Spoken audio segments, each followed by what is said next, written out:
Yep. Screensaver. Hello, hello. How's everybody doing on this fine winter evening?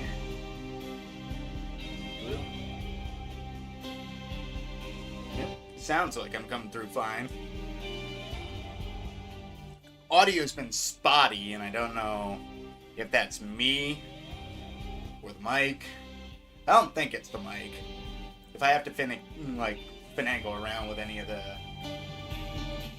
the audio stuff, I'll probably save that for next time I stream. Right now, I'm just trying to chill out, play some Max Payne, watching attract mode, see some demo shit. New York, New York, New York. Fucking sucks, fucking sucks, fucking sucks. I kid, even though no New Yorker alive will disagree with you. New York fucking sucks a load of hairy balls. But without further ado, let's jump back into Max Payne. I think the last time we were getting assassinated. Oh yeah. What were the controls again? Kind of bad timing to admit that maybe I'm dead. Maybe I don't know what I'm doing. Okay, through here.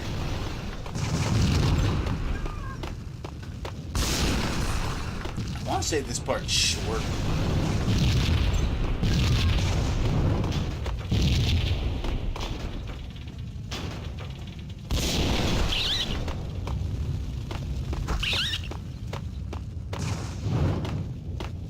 Okay. It's this way? Yep. Ah! Everything's on fire! Well, at least we get to start this episode off with a bang. No pun intended. Okay, maybe a little bit. Oh, God! Alright. I'm gonna start quick saving when I get to safe areas. Safe right here.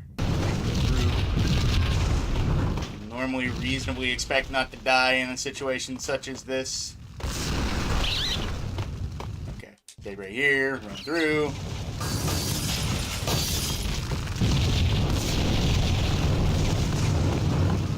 So once again, how's your fine evenings? I forgot to send this out to my buddy, so I'm gonna remedy that real quick. Get it, remedy. Where do I go from here? Oh God!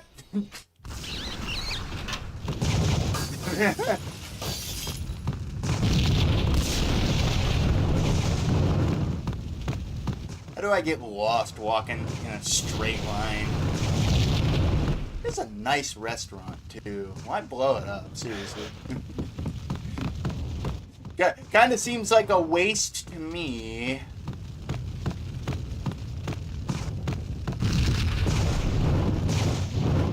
Holy crap. You guys are really pissed at me. There we go. Made it out. Save right here. Let me actually properly send this to some buddies.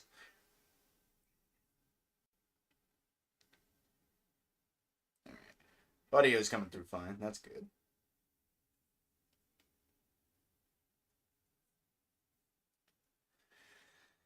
Oh man. I've been feeling under the weather for this entire week. First it was like sinus shit and headaches, and now all of a sudden I'm shitting my brains out, so... Oh, God! Fucking criminy. Okay. I move a split second and everything goes fucking nuts.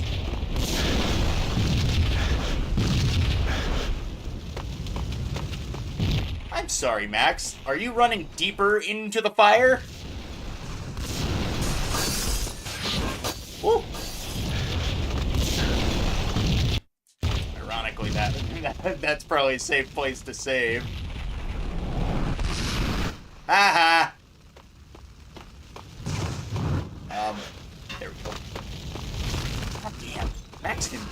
Hi. Here we go. Mutual.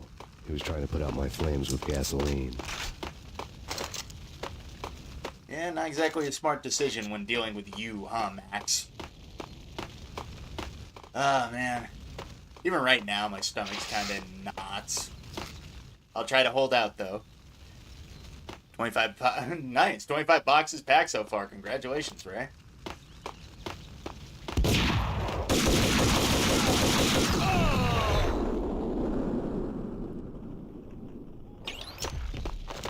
So they stay packed until you move this time. Oh, man. This week's been a hell of a week. I'm so drained at this point that I'm just tired more than anything else. I am sorry! Ah! I just committed ratricide. Oh, God. I did not mean to do that. The mobsters have been guarding a real treasure. I apologize.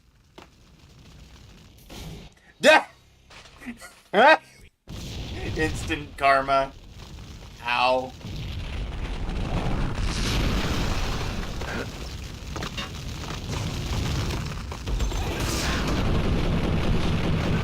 He was burning to get me. The feeling was mutual. He was trying to put out my flames with gasoline. I heard the line once before, but it still makes me giggle.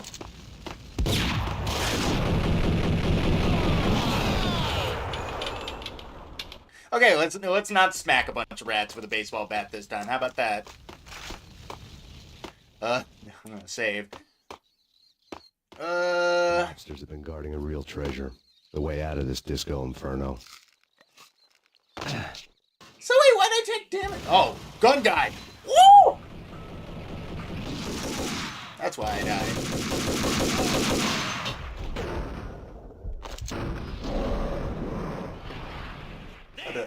Alright. Whoa! Did you just... You didn't. You did exactly what I think you did, didn't you? Ah, I'm trapped.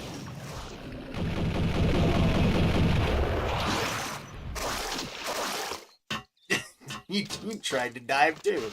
That's cute. Oh man. Sewers. So quiet. It's weird when you hit an area in a game that has no ambient noise. I can kind of hear the rats upstairs, I guess. The last time I seen this many rats, they were digging tunnels in the New York City. Oh, man. That was weird. Like, people just stopped talking about that, too. Like the thing that's annoying me about society now is we've kind of hit this point where, like, we see something ridiculous, then we stop talking about it. We see another thing that's ridiculous and horrible, then we stop talking about it. We see another thing ridiculous and horrible, then we stop talking about it. And, like, then a bunch of people would just fucking forget. And it takes a bunch of other people to remind them, no, that happened. You didn't dream that. Oh, man. What a wacky world we live in. Meanwhile, I've just entered a fugue state where I just drive home, not even thinking about anything. Just... Well, the sirens. You coming? No. We'll drop you off at the Punchinello Manor. Sounds good to me. When this is over, look me up. I could use a professional like you. I'll keep that in mind. I'm not a hitman, dude. I'm a cop. I got some Whistle Pig here in front of me. The piggyback. Always a nice rye if you want something easy to drink. Flickered nervously. In their light, the falling snow was dead white before the darkness ate it up. It tastes more like a bourbon than a rye. You just get that spice at the end. They'd have hung the heads of their enemies over the manor gates if the capo had only let them. Punchinello wanted Payne. He'd see the pain. The trick in my situation was that there was no trick, no matter what the movies tell you. No rules, no secret mantra, no roadmap. It wasn't about how smart or how good you were. It was chaos and luck. And anyone who thought different was a fool. All you could do was to hang on madly, as long and as hard as you could. Someone had graciously left the back door open for me and killed the guards. My money was on Mona. I knew the trio would be standing between me and Punchinello. I had read their rap sheets, thick as phone books. No one would be walking out of here alive. The numbing cold of the broken night had followed me in. Upstairs, the trio tangoed down the manor halls to the silent rhythm of their murderous hearts. The blood of their victims rust on their lips. Vince Mugnano, Pilot Providence, a.k.a. Big Brother, and Joe Deadpan Salem. The pistol was a frozen lump in my hand, piercing the skin, gnawing me to the bone. That's my favorite, like, graphic novel. Like, one of my favorites, at least, in the game. Because it's just Max saying, yeah, gunfights. It's all a bunch of craziness, chaos, and luck. I don't survive because I'm better than anybody. I just didn't get hit. One man was helping her, and everyone kept walking, included... What? Cool. Okay. In death, the thug had been promoted to messenger. Oh. Why does he have a stake through his heart? Someone hadn't enjoyed the Don's hospitality. Someone with a flair for the dramatic. Someone who had let herself out of a locked cell and past a couple of armed guards. My thoughts were on Mona again. I could only hope she was a good enough gambler to walk away while she was still winning, before she'd run into the trio. Yeah, and that's exactly where you're heading, Max. You're not exactly one to talk, dude. Desert Eagle on the ground, how nice. Too bad I'm full up on it. You know what? I'm full up on Desert Eagle. Let's use it. Let's see. Grab it. Shit. God damn it.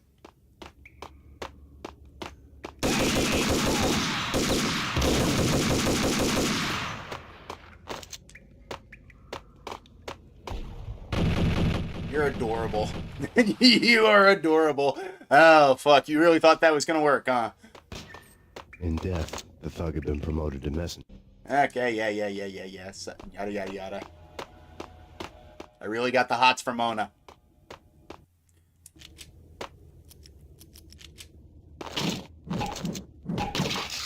Nice. Oh, we can use some painkillers. Max doesn't have a drug addiction in the next games for nothing. Casa D'Angelo finally open. That's nice. After we just left it blowing up. Okay. Onwards and upwards. Woo!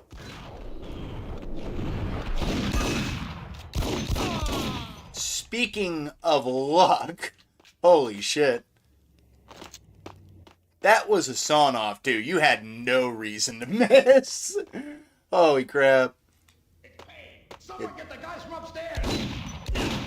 No one's going anyplace. Too late for that. He walks in, we waste him. Vinny and Joe and Pilot won't get the credit for this kill. You're suicidal, but I love it. Hey, you!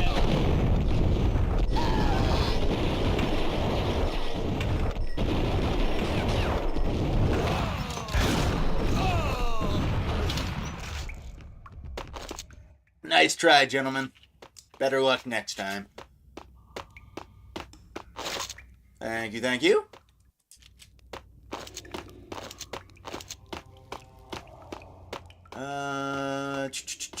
Which way? God, it's dark in here. Oh, there it is. No wonder I couldn't see it. It blends into the wall.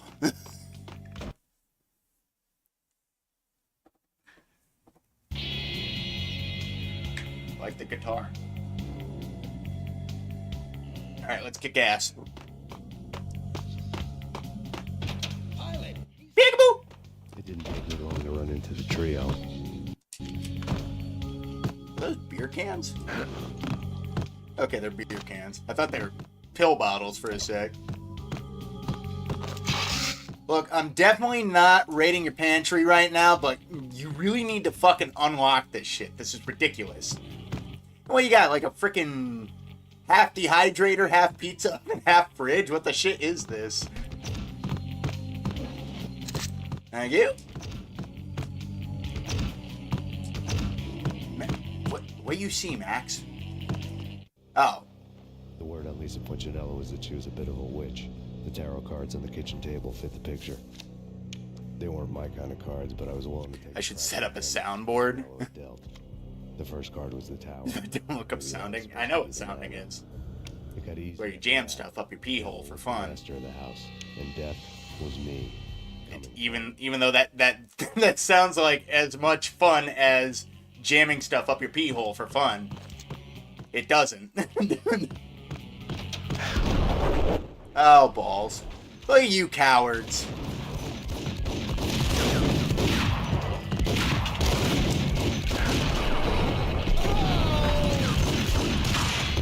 Ow! Fuck! Alright. Fuck you guys. Seriously. Fuck you guys. Suck a big one. Big ass dick. Right up the ass. And now... Good Lord, you're resilient. What would I even put on the soundboard anyway? Just clips of me saying fucked up shit? Ah!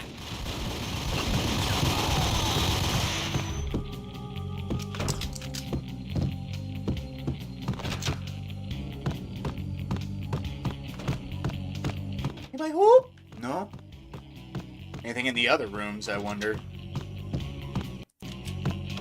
Nope, locked doors.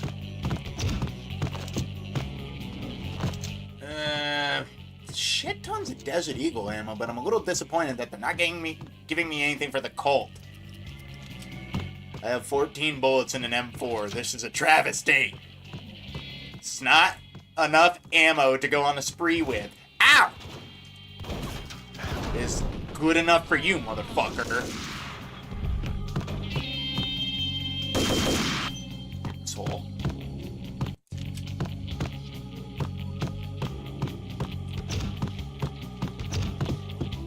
I just... I like how this mob boss has, like, museum exhibits in his own home. Of just trinkets and knickknacks. Remember when rich, evil people just got a bunch of this shit instead of, I don't know, instead just went talking to Jeffrey Epstein? I miss when evil mob bosses just killed people. I don't want them to go after their kids. Oh, what the fuck? The lock-on saved me.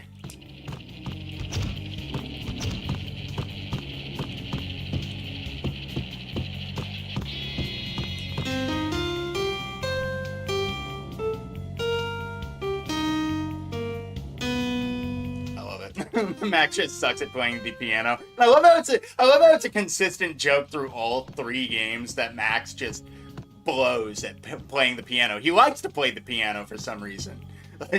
Every time he sees a piano, he has to tap on the keys. But for whatever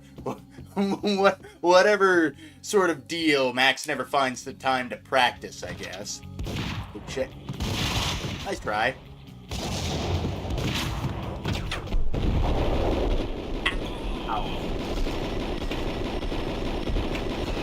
I think I took every last one of those pellets. Speaking of old perverts, at least Alfred Woden is just into leather gear and getting his ass smacked. And I love how this that created an entire situation where all these people thought they had to kill each other. Like, Alfred Woden getting kink-shamed made everybody go DEFCON red and kill everything. Max Payne is the DSP of playing piano.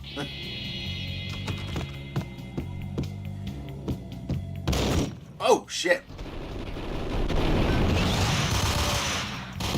I think I made Jack uncomfortable accidentally during the podcast when I think he was trying to like make a reference to True Detective and the King in Yellow tape, but I just couldn't figure out where he was trying to go, and I made a leap, and it was the correct leap, but he didn't like how I phrased it because I put no filter on it. I'm not gonna apologize, but in that moment, yeah, I did kind of jump a field too far. You got like the fucking bulletproof John Wick suit? What the shit? One to go.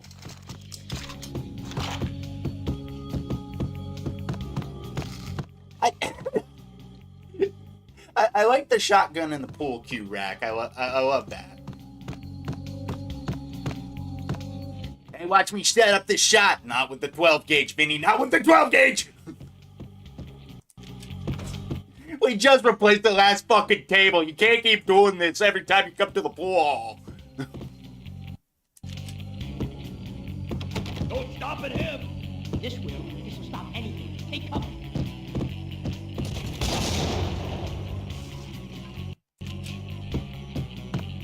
Good try. Counterpoint. Ah, you fucko!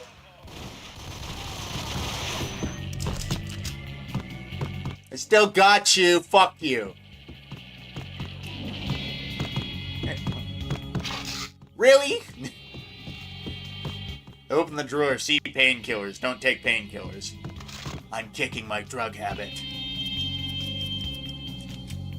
Alright, M79? Why not? I'll give him a thumping.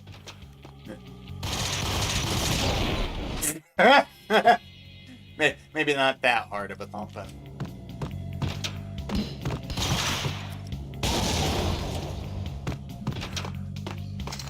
That sucks. Woo!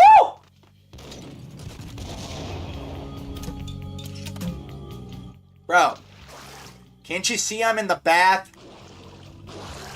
Yeah, people don't respect your privacy anymore. You can't just sit in a bathtub with a thumper and a freaking leather jacket. No, they just have to come in with the 12 gauge, try to shoot you. Wait, what? What's with the what is that thing? What is that mythical creature? It's not a kelpie. It's not a manticore. What? What? How can you take a bath and have that staring at the back of your head all day? I don't know. I would try everything I could not to take a bath in this room with that thing. Hello? It was too late for her. Oh, not Mona. You're a real angel, Max. I couldn't tell whether it was What's her my mother or name? her sister. The body was a mess. The sick bastard had really gotten a kick out of it. Seeing her lying there got me thinking about another woman's body on another bed. Got me thinking about a fallen cradle. Ah, jeez, Max. It's not your fault, legitimately. What the fuck is her name? I can't remember. Lisa Punchinello. Why couldn't I remember that? This is one of my favorite games. I'm not even drunk or high yet. Not that I plan on getting drunk or high on stream. Maybe I'll take a puff off my vape if I think I'm playing too well. Max Payne, Talk to me. Alfred Woden Ah, creep. Company. An armed helicopter just landed on the manor grounds. You must hurry. The more the merrier. Max is like Woden's trying to tell him, Max, you're outnumbered. He's like, fuck yeah, I get to kill more people. It's like, no, Max, you're outnumbered. Yeah? And that's been a problem before?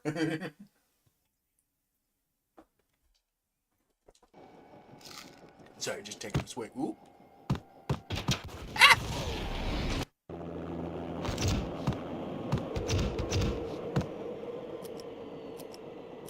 A bit too close for comfort, so let's try this method.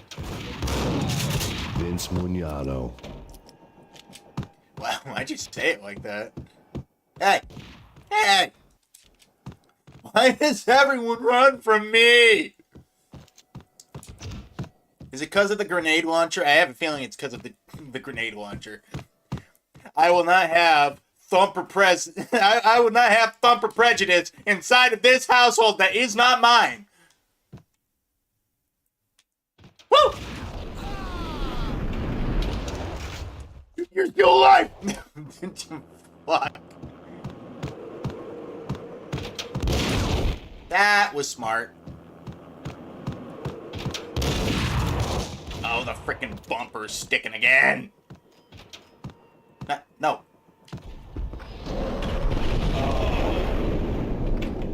I can't. Why did that make me laugh? It's the comicalness of a portrait falling over. This is the worst weapon I could have picked. Still a better shot than you!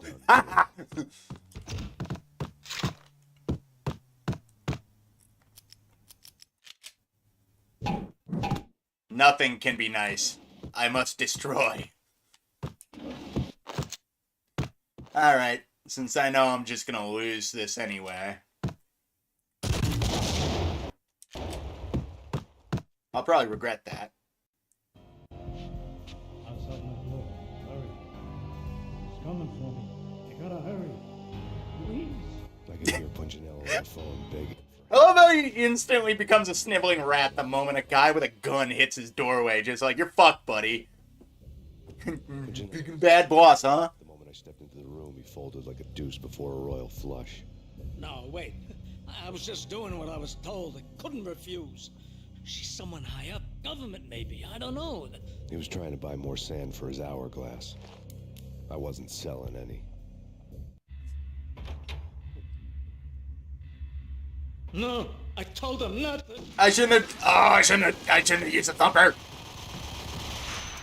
Man, that would have gone so much better with a thumper. I probably would have blown myself up twice. Yay! Just give me this one. Thank you. Even though I'm gonna lose it. Alright.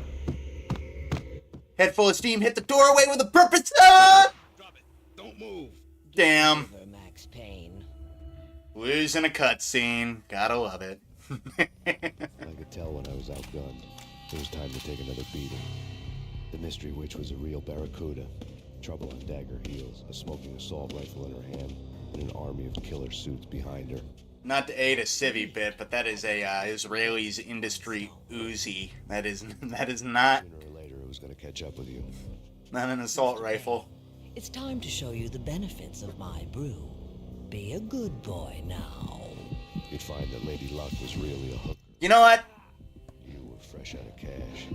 It would disturb me if Van Horn was somebody's awakening, so to speak. Gentlemen, we're done here. Take me to Cold Steel. She had just given me Because that's Sam Lake's mother. fire eating my brains. They turned to steam. They did a fade on me. I'd never had a But chance. given the chance. No, The witch Fred, had got you me can't. just as sure as if she put a gun to my But if offered the opportunity. No, Fred, you can't. The shadows rushed me. Bruised mugshot faces hungry for revenge. They knew my weak spots and closed in for the kill. The floor turned into a vortex of green blood. I fell. Somehow serendipitously Sam Lake finds this finds this episode of my frickin' stream. I just one of these days I hope something fucking goofy like that happens that just sends everything on a tailspin. Some weird some weird turn of events causes somebody somebody see me out of context.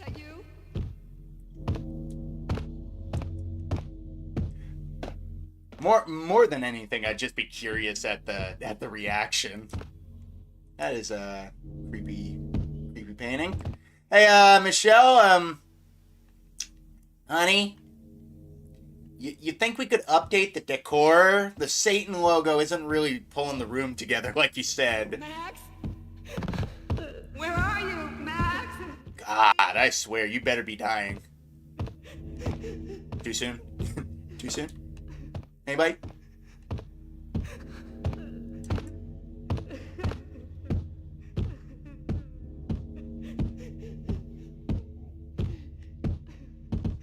No, please, Max, no. I always love the droning clock. Please.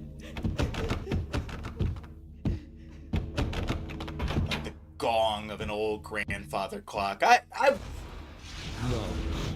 want to own a grandfather clock one day. Those things are so nice to look at. So long as you keep them dusted and polished. Then again, has to cost a fortune to even get one. Fucking sucks. So many of the things that I wanted as a kid are still so far out of reach. I thought being an adult would fix half of them, but it actually made a bunch of them way worse. Max? Where are you, Max? Please. The letter was staring at me.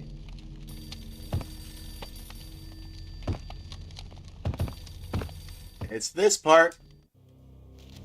There was something disturbingly familiar. Even people who haven't played Max Payne know about this nightmare. You're in a graphic novel. The truth split my skull open, a glaring green light washing the lies away. All of my past was just fragmented still shots, words hanging in the air like balloons. I was in a graphic novel. Funny as hell. It was the most horrible thing I could think of. Bartender is shiny stuff and dreams are made of stupid necromancers. He sings like a banana wrist, having strayed too close to the constellations on their shaved skulls. It was a bad line in a prank call. Someone spouting insane babble. I couldn't make sense of it. But I had an overwhelming sense of deja vu, and the caller's voice sounded oddly familiar. You think Sam Lake just wrote down a bunch of bullshit for James McCaffrey to say? Or do you think McCaffrey just went off the cuff with that one, did a little ad-libbing? Oh yeah, can you just, like, you know how you've been doing, like, the noir narrations? Can you just do that like you're making fun of it? Yeah, I can do that. On a windswept night, the balloon animals danced in the street, like... And just went on like that for half an hour. The weird piece of paper looked dangerous. There was something disturbingly familiar about the letter before me. The handwriting was all pretty curves. You're in a computer game, Max.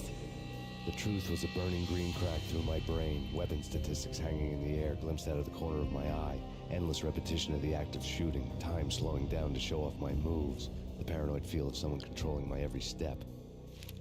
I was in a computer game. Funny as hell, it was the most horrible thing I could think of. Like, my favorite thing, though, like not to let it play out the dialogue, but it's just, I love it. But, like, my favorite thing is that, like, Max is clearly hallucinating. He knows he's in a fugue state. He's probably even, like, lucid. Snap out of it. Try to remember. It was a bad line in a prank call. Someone spouting insane babble. I couldn't make sense of it. But I had an overwhelming sense of deja vu, and the caller's voice sounded oddly familiar. I just love it. Well, like, one of my favorite fourth wall breaks in a video game. Just, like, straight up saying, yeah, we know you're having fun with this. We know, like, you know you're having fun with this. Just enjoy the ride. Like, it's a depressing and dour story wrapped up in a game that is just legitimately boatloads of fun. And it knows what it is. It's very tongue-in-cheek. But it's like, it's that sort of tongue-in-cheek that time kind of forgot in a weird way. Where, like, it was tongue-in-cheek, but it still took itself seriously. It's like a Saturday morning cartoon or like all the shows that were on, like, daytime television, like, after you got home from school. Like Buffy the Vampire Slayer or Charmed. Like, all those shows were ridiculous, but they took themselves seriously. Even though they were wacky shows with a bunch of costumed monsters. God, I miss shows like Charmed and Buffy the Vampire Slayer. They fucked up when they tried to bring back Charmed. Like, it was just another, like, misadventure of that, like, kind of misunderstanding of the time period, where it wasn't the fact that everything was written as a joke or a goof or a guffaw. It was the fact that everything was a goof and a guffaw, but the characters still, in world, took it very seriously. Like, when something ridiculous happened, they recognized something ridiculous was happening, but at the end of the day, it was still a problem that needed to be solved. Even the weirder episodes.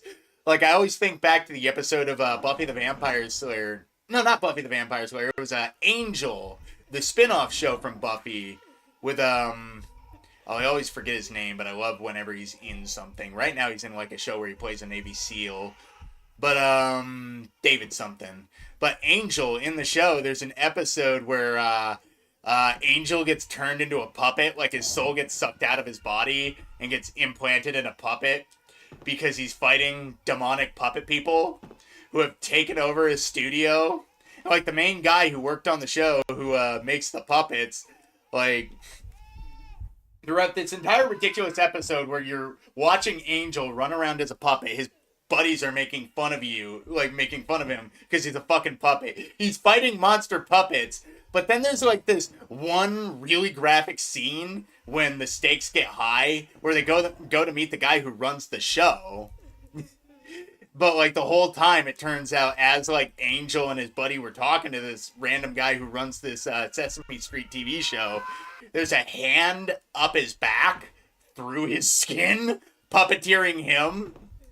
And it's like, it's shit like that, where it's like, it was a ridiculous and funny episode, but it was still sketched out and fucking scary when the stakes got real. And at the end of the episode, like, these puppets have murdered a bunch of people, and Angel gets his hands on him, and he goes vampire mode as a puppet, and rips his fucking puppet's throat out. God, I miss TV shows like that. Folks, here's a drinking game. Take a shot every time Fred reminisces. I'm at shot 189. I can't help it, dude. I am one of these, like, people who, like, full on admits I was spoiled. My childhood was great. Like, even considering the circumstances of my parents' messy divorce, my childhood was fucking awesome. I had so many things to keep me distracted while my world fell apart. How could I not love it? I got so fucking lucky. Oh yeah, this is the part where I gotta chase a screaming baby.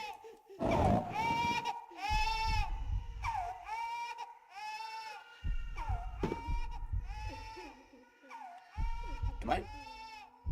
Maybe that's a red... Is that a red herring crying baby? Okay, I think I know which one I gotta go for. It's the one in my left ear.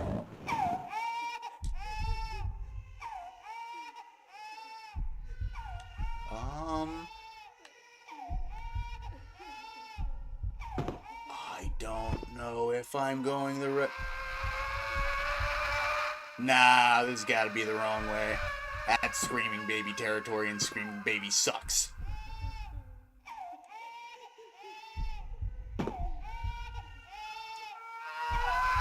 Ah, quiet.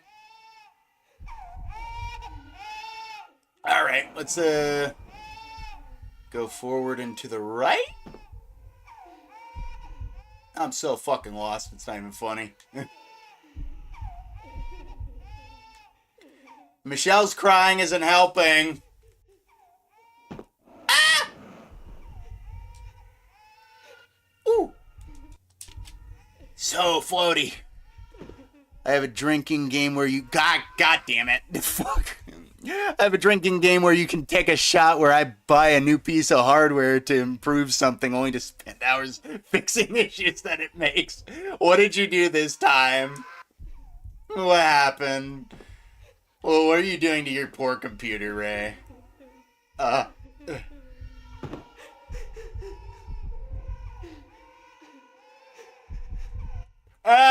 damn it.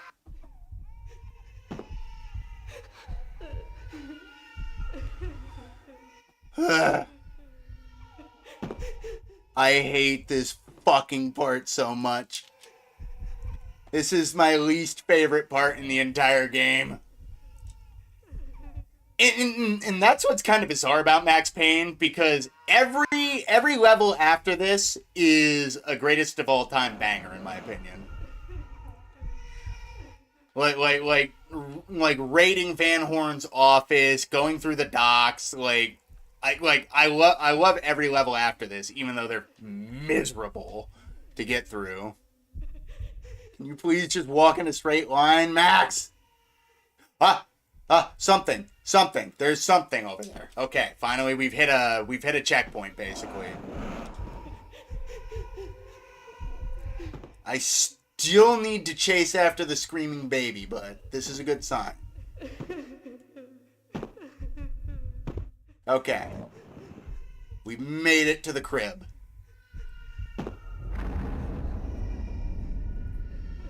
Max! No, Max! Okay, and now I think we have to shoot ourselves. Murderer! You murderer! I like you better in a leather jacket, you fucking dick!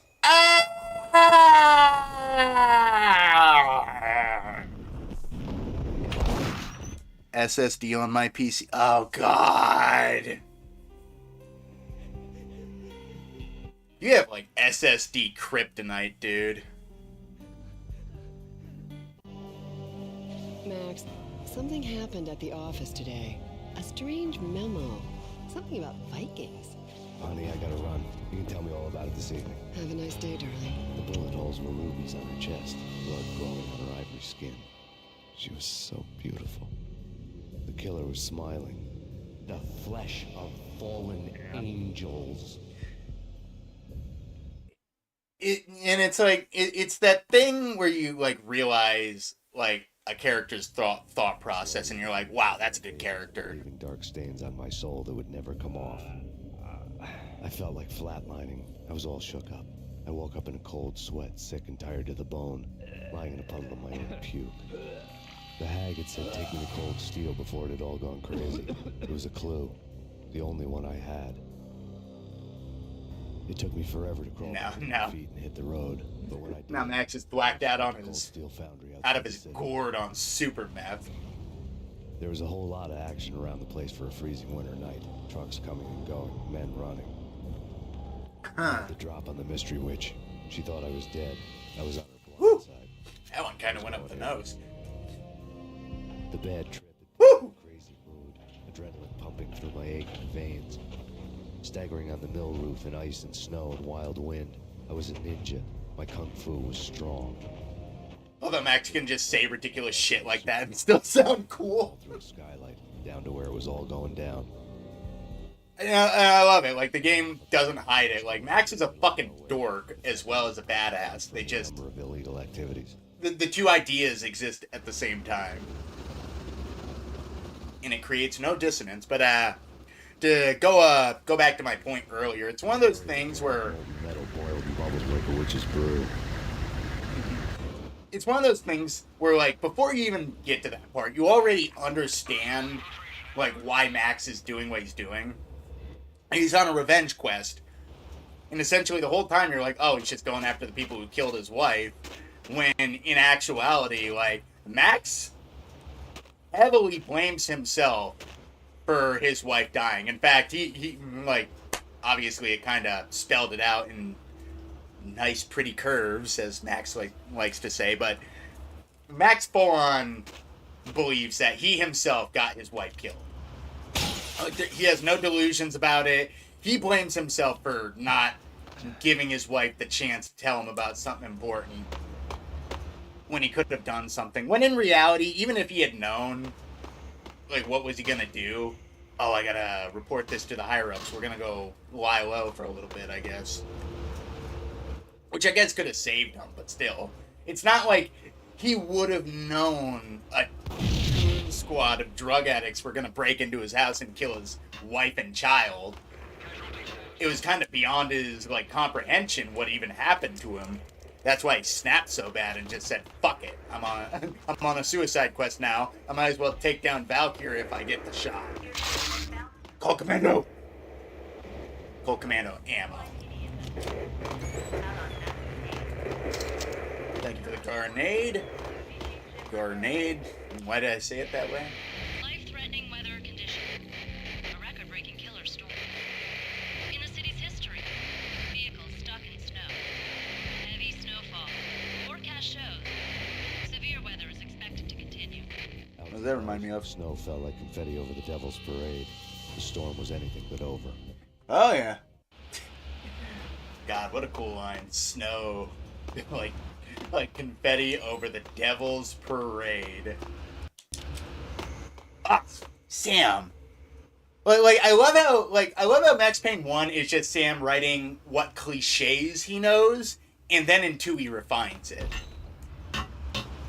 God, the difference in writing between 1 and 2 is stark, but the writing in 1 is just so good on its own anyway.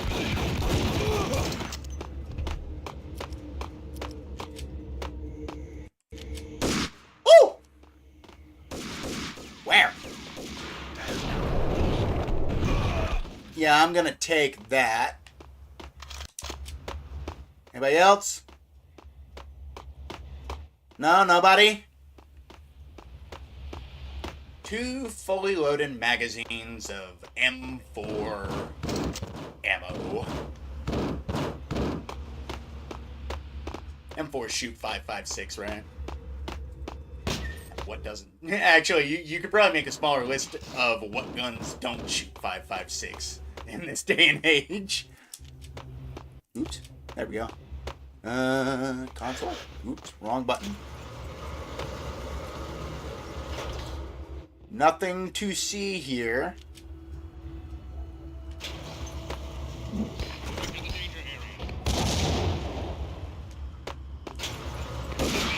Lame.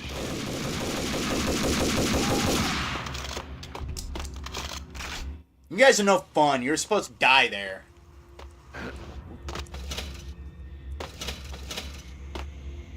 Trapped. Trapped in a box with no way out. It's like a rat maze. But the doorway was my pathway to freedom. The nicotine button that led my mouse brain on a path to escape. Except in this sense, it's literal. The nicotine button in the experiment was an escape into addiction. You ever look up that fucking experiment? Like they just strapped like a nicotine button that fed basically drug dopamine into mice, and like they had a button for food and a button for nicotine.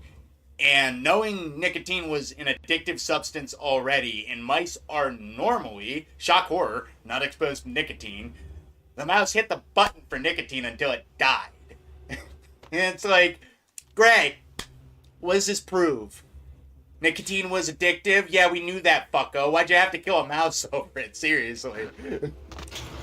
That's something I'll never understand about animal testing. It's like, it's great that we know these obvious truths, but, like, did we not already know this information already readily? Did we really need to make sure? Like, that's my issue with it. Like, it's kind of a superfluous experiment. Oh yeah, drugs fuck up your brain. Good job, numbnuts. Everybody knew that. Even the people who didn't know that. Because their brains are putty. Dick. I hate you.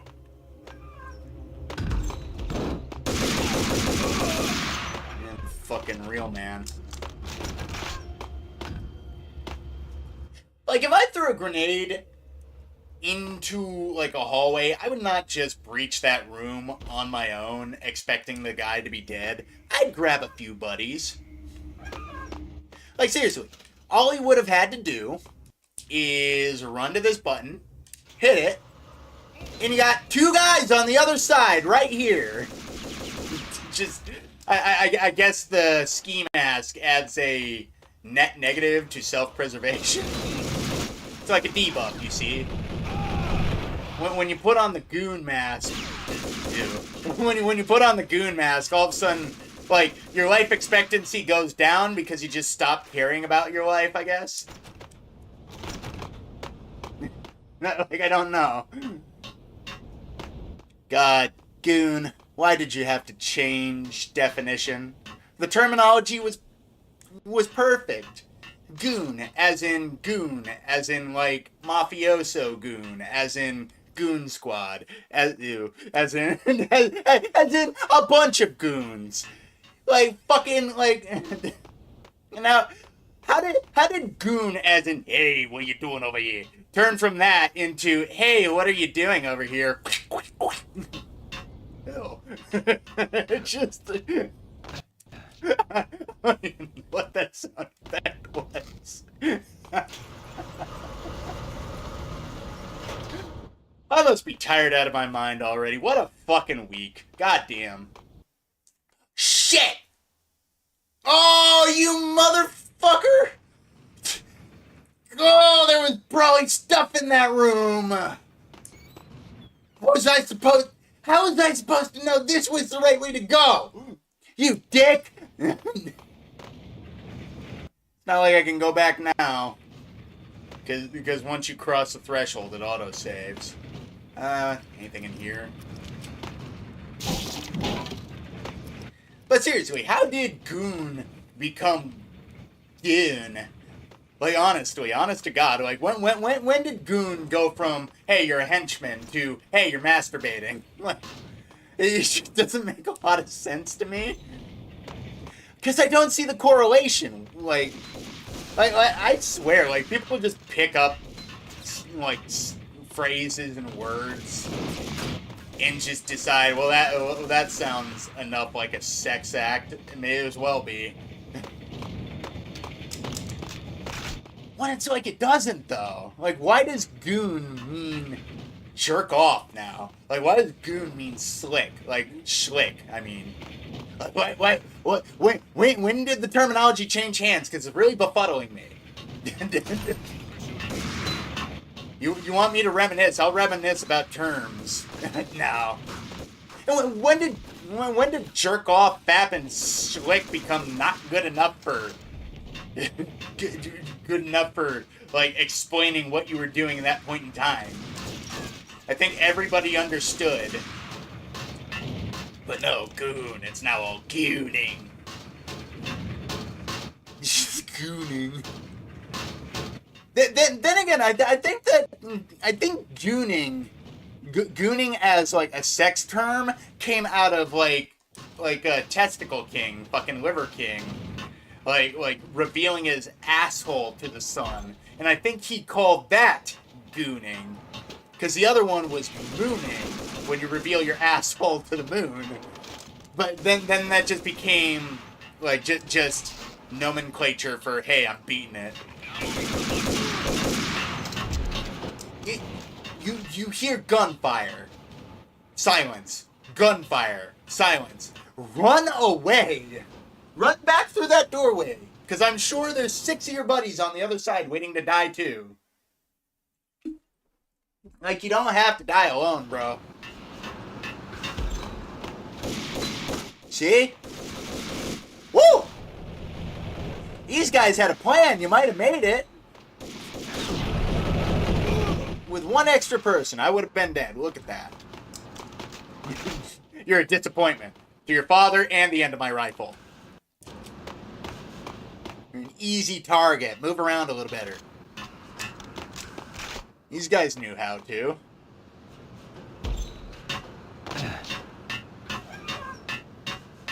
Can you believe it?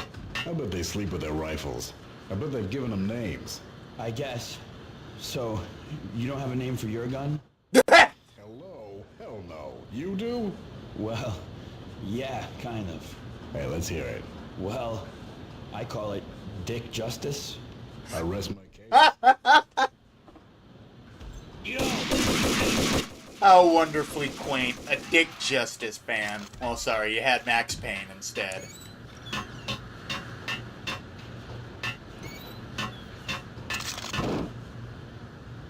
Oh, boy. Is that one of these things where it's all concept art? Nope, it's probably all low-res porn. Wow. I know it's low pixel, and you can't tell. Is that a nipple? No, that looks like the shirt. Never mind. I got excited over nothing. Now I'm just disappointed. Perimeter breached. The facility has been compromised. Repeat, the Deep Six has been compromised. Initiate... I'll show you a Deep Six. Too bad I only got 2. Could mean only one thing. They were getting ready to destroy the evidence and vanish into the night. I was so close. The hidden truths were just around the corner. Did you just crack a joke about his penis being small? Yes, I did. What are you gonna do about it? Ah, god damn it. This game is like... God, it's gonna get bad when I go over to Max Payne 2 after I finish this game up, because I'm gonna get to Max Payne 2. I'm pretty sure the Y button becomes the painkiller button in that game. All the controls basically change in Max Payne 2, I'm pretty sure, except for shoot and dodge. No,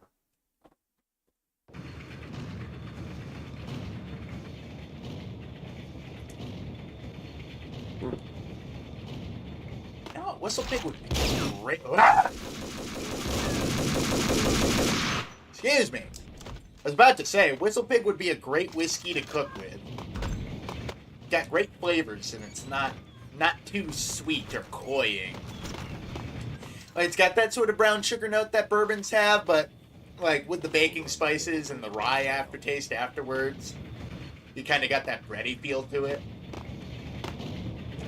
So it's like kind of sweet and savory. The mercenaries were running a tight operation, paperwork and all. Merchandise missing again. A chemist had tried to smuggle it out for his own private party. Now. Locked him up in cell B7 in D6's old test facility to wait for proper processing. I was close enough to hear the secrets, just beyond the next doorway. I like to think that's just Max blowing his nose on the paperwork. Fucking shit mercs, fucking crap plan, assholes making me work for nothing!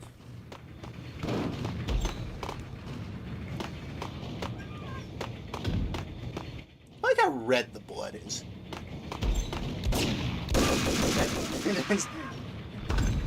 Is that a sign of sociopathy?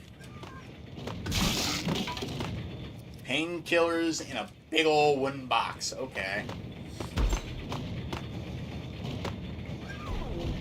Whoops. Nope!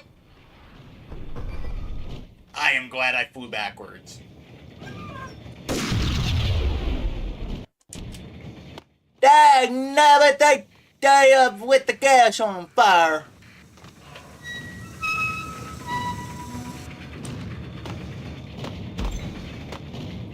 All y'all Yaxen free.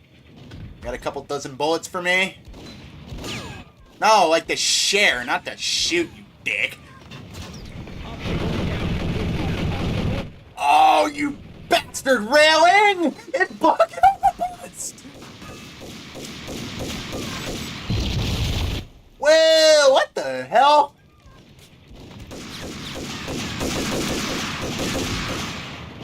He's pissing me off.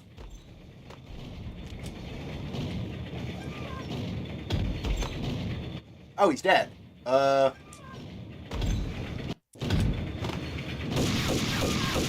Woo. Hey, buddy. Yeah, it really sucks to suck, don't it?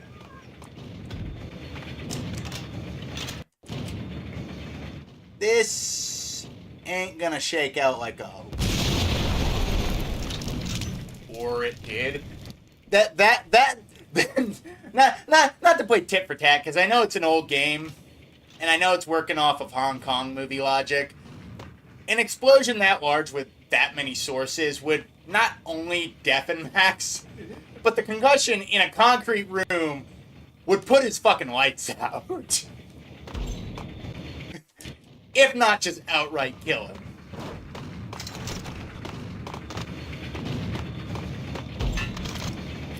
Oh, man. I love action movie logic, though. Then again, I don't mind action movies that are willing to add a little bit of realism, but it's like... But it's like, I know so much about, like, firearms and shit now that it's like, I can't watch a movie where, like, a guy's being sneaky with a silencer and, like, take it seriously, because it's like, ever since I learned how that doesn't, like, actually work that way, I'm like, kind of takes me out of it, but I know that's not real. I don't get bent out of shape, like, by it, but I'm still like, yeah. Like, you pull the trigger on that, everybody in the room hears you, dude.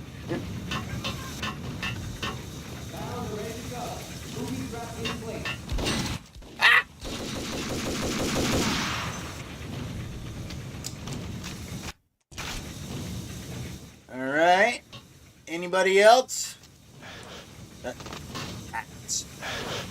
The railing's even stopping my jump.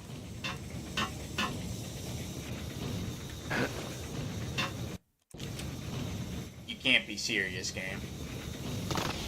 Okay, you're not serious. How do I turn you off?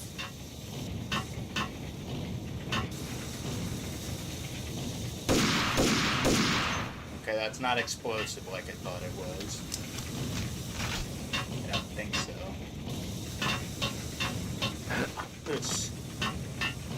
Or is it explosive? No, it's just a box. So I can't go through there. Do I have to jump? Oh, I have to... Ew. Okay. I could... What? No! No! No! No!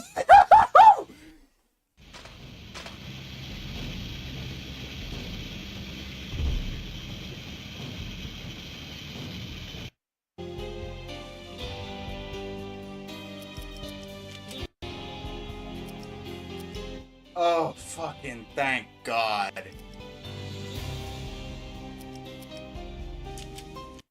Oh my God. Oh, I just had a friggin' heart attack just now. Oh, jeez. Oh, there's the fucking valve, too. Okay. I wonder, though, can I just get through there? I can just walk through. So was I doing it wrong, or is that how it's supposed to work? Now I'm confused. The game just decided mid quick save that it wanted to immolate me. Okay.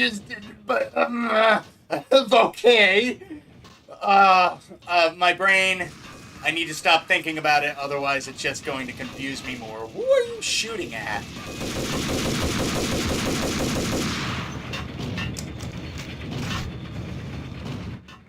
I know short control bursts, and I respect the single fire. Who were you shooting at? It's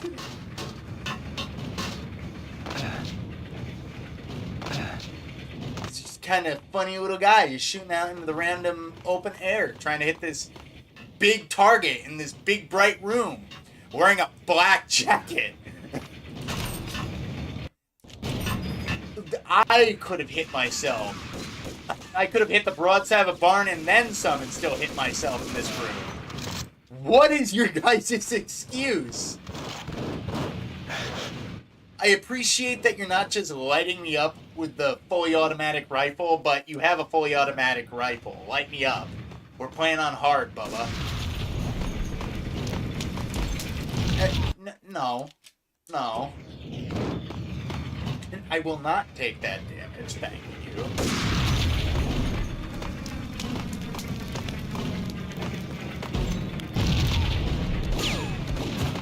Ah! What? You meanie. Don't do that. Meanie. Scathing insults. Fuckwad, dickseed, cocksucker, motherfucker. Meanie. Dickseed. I meant to say dick sneeze, but dickseed is pretty good too. Kind of redundant though. If you talk about seed in a derogatory sense, I think people know what you're talking about. Jesus. Okay, locked door, fine.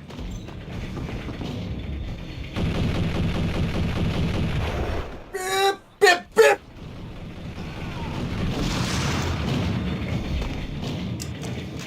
Ooh.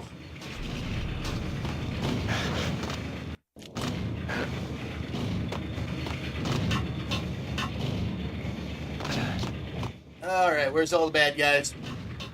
Are we running out yet, or are there still more? I can cull the fields.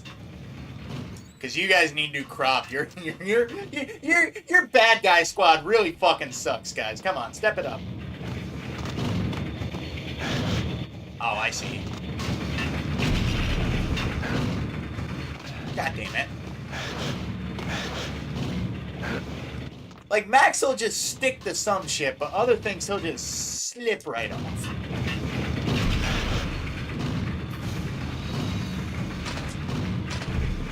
Okay. Fair is fair. Not. What was your plan? I'm just gonna rip right through the doorway and have a baseball throw at the ready. He'll probably still be down there. I only heard an explosion and gunfire, and then silence, with no sit rep from my team. Definitely still down below. I'm just helping out my buddies at that point. Then, plus, you motherfuckers, you two, come on, guys. Come on. Was this amateur hour? Come on. And you have a security cam. You know your friends are not coming back through the door.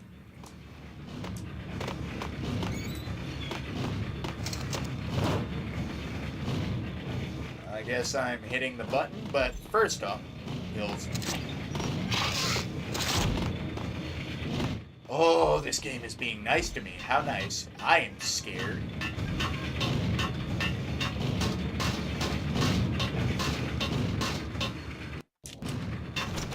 Okay, locked. I don't like missing opportunities to get stuff, because I need stuff in this game. Processing diagrams fill the control room screens, all but one. An elevator titled D6 on one of the screens, somewhere onwards, past rows of ovens, in the core of the plant. Ah, jeez.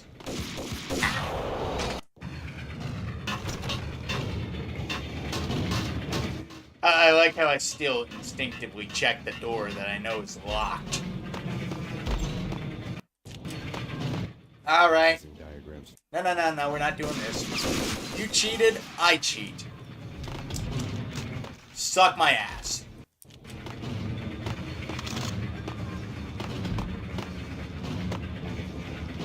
Alright. Anything? Nothing? Deagle ammo? I'm sorry, Deagle, but you're gonna take a backseat to the M4. Colt Commando takes precedence. Phase 1, caster steelmaking facility. Phase 2, inline casting rolling mill. Phase 3, laminar floor coating. Phase 4, shear and edge treatment stacking. I'm sure the lumber mill I worked at had a diagram just like this. Somewhere in the building. I didn't really look around between bouts of stacking pallets on a conveyor belt that moved a hair too fast.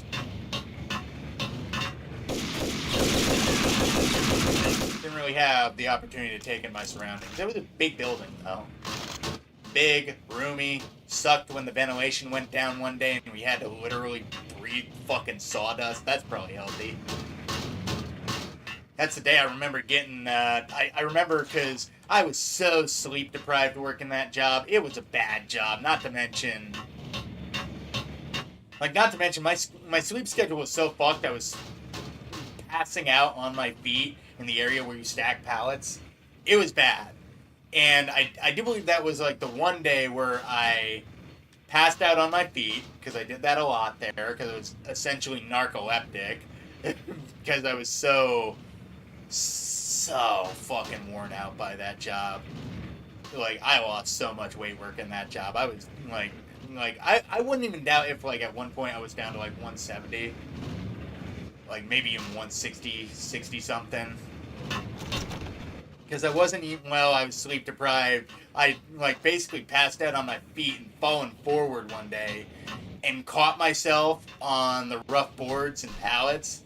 Only issue is a piece broke off and lodged itself inside of like not in my thumb itself, but kind of between the joint where my thumb meets the rest of my hand. I am shocked I didn't hit anything vital, but it was stuck in there, and for like days I was going at it with pliers, with knives, Like, at one point, I had to, like, kind of cut it open with a razor blade to see if I could dig at it and get it to pop out, because it was lodged in there. To the point where I actually started to think there wasn't actually a splinter in my hand. Until one day, I was still living with my mom at the time. Or maybe I was over there doing laundry. I don't remember if I was living with her at the time. It might have been actually after I had been kicked out of my mom's place. But I basically had gone over to my mom's place. We were having dinner. I think I was doing laundry or something. And I was like, one more time. I got a bad feeling about this because it's swollen to hell. It hurt like hell. It burned to fuck. It was swollen to shit. And it was puffed up and red. And I was like, okay, final time. If my swelling doesn't go down after this one time of, like, peeling open the wound and trying to get this shit out again, I'll go see a doctor. Because I couldn't afford to go to the doctor willy-nilly for shit like that. It's just not in my budget. It's just too expensive around here in New York. Even with insurance, my insurance doesn't cover shit because I don't go to the doctors that often. So I end up looking down at this thing. I open it up with a pair of nail clippers. I kind of poke around, see what I could get out the way, and just finally, like, just take my thumb and, like, yank back on it. And I guess the pressure of what I had done, plus me finally opening up the wound again, just turned it into a big ol' zit, because when I yanked back, it launched straight out of my hand. Like, it popped, and it was poked through my skin, and it was just looking at me. This big-ass splinter. And it was about, like, I would almost say, like, an inch long, this splinter. And it was stuck in my thumb for forever. And I look at this thing, and I was like, holy shit! And I dropped the splinter, and I couldn't fucking find it. So I couldn't even show anybody how big this fucking thing that was making me suffer for so long, I couldn't even show anybody. I didn't have proof. And it pisses me off to this day. I was gonna frame that fucking thing. Like, I was gonna get like a 2x2 frame and just stick that in there and just have writing on it like this was in my hand. Cause it was big and it hurt and it sucked because I could not figure out why it wouldn't pop out. And looking back in hindsight, it was at a terrible angle. It's just stuck, and there was just nothing I could do about it. Until finally, like, I guess serendipity would have it, it finally just decided to come loose after enough, like peeling away at stuff that was in the way, essentially. And it wasn't like I was, like, taking my whole hand apart. I kept it localized to the area where I saw the splinter go in. Because the problem was, when it had happened, I had instantly grabbed my pliers from my back pocket and, like, yanked out what I saw. And the only problem was I only got, like, probably about a quarter of it. Like, the quarter of it that was staring at me at that moment in time. And it took... Like, I don't want to say it took months, because that seems like too long. But it was a good few weeks, like, before I finally got it out of my hand. And it was driving me crazy. Oh, nice. Ah! Ah! Sucks to suck. Sorry for going off on such a large diatribe, but that story always bothers me, because the kicker's always the fact that I lost the fucking splinter. Because I legit was going to show everyone I knew. Like, I was going to show my roommates at the time. I was going to show Ray. I was going to take a picture and show Sean. I was going to show my mom. Actually, like, oh, man. I was going to show Jack, too. Like, fuck me. Oh, man, I could have showed Austin, I could have showed Jack, I could have showed Ray, I could have showed Sean. I could have showed everybody that fucking thing. It would have been crazy.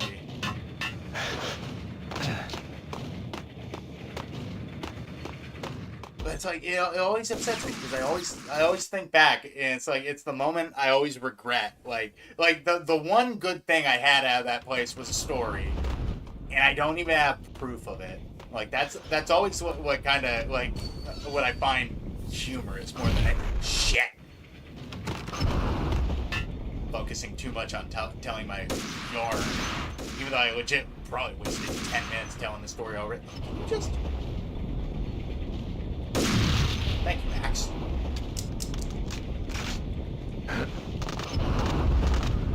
I don't have a lot of great stories from the lumber mill. Mostly, most every one of my stories out of that place could have been like just I was miserable, I passed out, I almost killed myself. I was miserable, I passed out, I almost killed myself. I looked the wrong way. I was miserable, I passed out, I killed myself. Wait, that doesn't make sense. Can I see it from over here with the sniper rifle? I wonder. Kinda.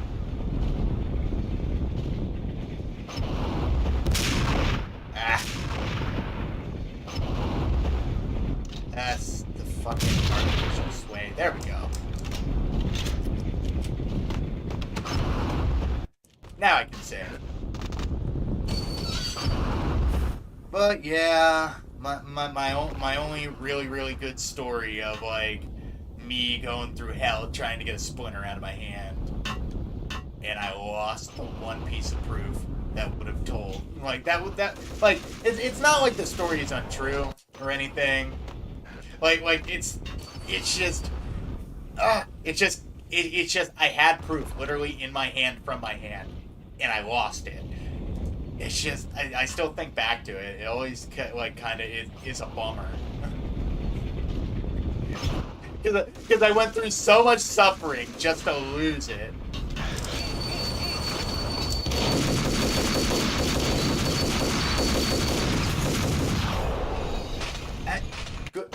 Good plan. Thank you. Man, after that big story, like for whatever reason, I'm just talked out. Like not talked out as in I'm gonna shut up, but like I gotta get into a fucking scrap for me to get any dialogue going with myself again.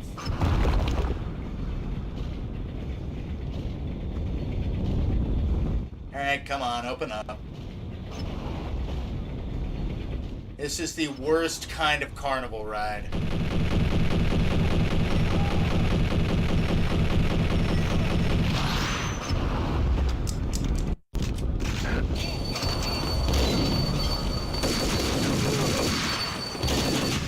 Ow!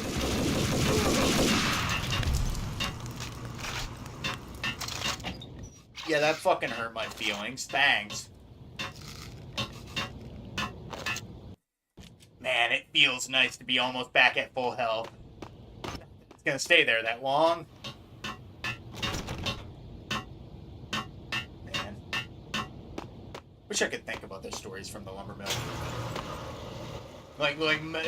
But like I said, most of my stories from the lumber mill was I was miserable at the time, every moment working there, and then at one point I passed out and damn near got myself killed. Like they for whatever reason tried to move me from the pallet section over to a saw section, which was all right. It was cool over at the saws, but at that point in time, I was already so exhausted with the job, and my sleep schedule and eating habits were so screwed that's when I started becoming like a fucking full-on narcoleptic. And I remember one day, I'm lucky that I didn't brain myself, because I was working the saws, and it hit like a lull where like sort of product started like slowing down, because all my job was to look at marks on the fly on the board or look at knots and basically put a cut right there where it would make sense, like where somebody had marked the board for me, or they basically told me to, like, if you see a knot, cut it in half, or like cut next to it, like just make sure like that portion is isolated from the rest of the board in some sense. Well, it was such a fucking monotonous job that anytime there was a lull in the action, I started doing my fucking thing where I was sitting upright and then I just start dozing because I'm exhausted. My brain's worn out. I hadn't eaten at all that day. Lunch was nowhere close. And I fucking just conked out. Like just went off to like Betty Bye Land, standing fully upright in front of a saw. Now, mind you, it's a safety saw. It doesn't work unless I work it. Still fucking dangerous. What's even more dangerous is I'm standing on a raised platform next to a conveyor belt. So if I fall backwards or to the left of me, I'm either falling off the raised platform or onto the conveyor belt. Not that I thought any of my coworkers at the time was just going to pull me from the conveyor and zip me in half. But it's probably not a good look to pass out and go taking a ride on company equipment. So I literally fall asleep, and the third of the worst case scenarios happened, and I completely fall backwards off of the raised platform. Luckily, I have the reflexes of a cat, like, because my entire, like, son of a bitch. I'm just fucking up trying to talk to this firefly. My entire, like, childhood growing up, going through middle school, not nearly as much high school, luckily. Like, my first year of high school, I got, like, really bad, but after that, it kind of mellowed out. Because I guess I kind of mellowed out. I calmed my retard tendencies. I was a bad kid. I'm not even gonna lie. I know it sounds bad, retard tendencies, but that was basically what they were. But I digress. But the reason why I have such good reflexes and I'm able to, like, kind of avoid tripping up or falling, like, it's a spectacle to see, because anytime I slip on ice, I just kind of do this wibble wobble, and I don't fall over because I catch myself. Sometimes I fall. Not often. Because all throughout middle school and the first year of high school, like, these two kids would basically bum rush me in the hallways, like, push me to the ground. They would trip me constantly. They would, like, fuck with my feet. They'd try to trip me. They'd push me over. And like, basically, they would, like, put me off balance so often that I had just started getting used to dodging them trying to trip me, to the point the only way they could knock me over was to wait right outside the classroom door and bum rush me over and knock me to the ground. And where am I supposed to fucking go? Oh. I guess that helps. But they would bum rush me and knock me to the fucking ground. And I had went to the principal, like, about this. Like, I had tried the whole no bullying tactic that schools were pushing at the time. But, like, eventually I just kept getting told, oh, they're good kids and you don't want to get them in trouble. And at that point, I was like, what the fuck do you mean they're good kids? I don't want to get them in trouble. They keep hurting me. They keep abusing me. But I get the message. You want me to shut the fuck up. And I would just stop telling the principal. And even if, like, I was bowled over in full view of a teacher, they'd ask me what happened, like they didn't just see. And I'd say, it wouldn't fucking matter anyway. You're not gonna do anything about it. Like, straight up. I obviously didn't say fuck, because I was a bit more polite with my language way back when. Surprising, I know. Why can't I fucking leave this gap? I honestly don't think I'm supposed to be going this way. But it's like, it was insulting, because, like, meanwhile, between messages of no bullying and bully-free zone, like, I was getting my ass kicked all throughout middle school, and I went to the principal several times, and he just didn't fucking do anything. And it's like, meanwhile, I have teachers looking at me like they didn't just see me get knocked to the fucking ground. And I'm like, you can't do anything about it anyway. even if I were to tell you it'd be the same song and dance, I'd go to the principal and they wouldn't do it. And it got to the point where I just eventually just started hitting these kids because they wouldn't leave me the fuck alone. And I would get sent home with out of school suspension. So eventually I just started taking the fucking beatings. School was fucking miserable in middle school. It just sucked. And it eventually just came to a point where it just coalesced where like I was getting my ass kicked and it turned into this like need for me to fuck with somebody. And for whatever reason, the thing I latched onto, because I was an autistic, spastic kid, I like chased my female classmates through the whole hall because I thought it was funny, and it wasn't like I was going to do anything. I was just chasing them, and like it's just this weird like mess in my head where I was getting beaten up. None of the adults were doing anything about it. I needed an outlet, and to fuck with people. I didn't want to hurt people, but I just wanted to fuck with people, so I would chase chicks around. You know, it's this weird, bizarre amalgamation where you had this retarded, like, middle schooler who's getting beaten up, and I don't fucking know, like. Henceforth, I didn't really learn anything from school. Nothing stuck because it was all just crap. Like, I gave up on school pretty early on to the point where, like, my parents were so happy in my last year of high school because I actually started trying and I did well. But it's like, I think I've told this story before. Like, it insulted my youngest sister because she got nothing but good grades. And eventually she just stopped hearing praise for it. And it's like, even I had to tell her, like, it's not because you're so good that they don't care that you do good. It's because I'm such a fuck up that me doing anything good was a shock. Like, it's just, like, I don't know. Like, school gave me a shit ton of self-esteem issues, a fuck ton of confidence issues. Like, I'm always worried about getting into fights, but I'm not worried about getting into fights, if that makes sense. Like, it just instilled in me this kind of fucked up mindset. And eventually I curbed my issue with chasing around chicks and stuff. Like, I curbed that in high school, even though my ass beatings didn't stop. I just kind of got sick of being fucking by a syringe.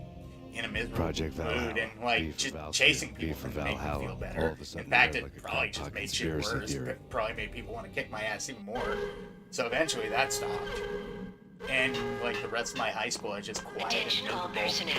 The self-destruction sequence has been I had a initiated. weird Proceed to the nearest exit immediately. Like, in between all of this bullshit, like, was a messy divorce and, like, nothing but misery. Custody battles, everybody's fucking hating on each other, money's going through the roof. Meanwhile, my parents lost the home that they had purchased. Because, hey, if you get a divorce and one person stops wanting to pay for a house, understandably so, you kind of can't keep that house in the family, unfortunately. It just sucks.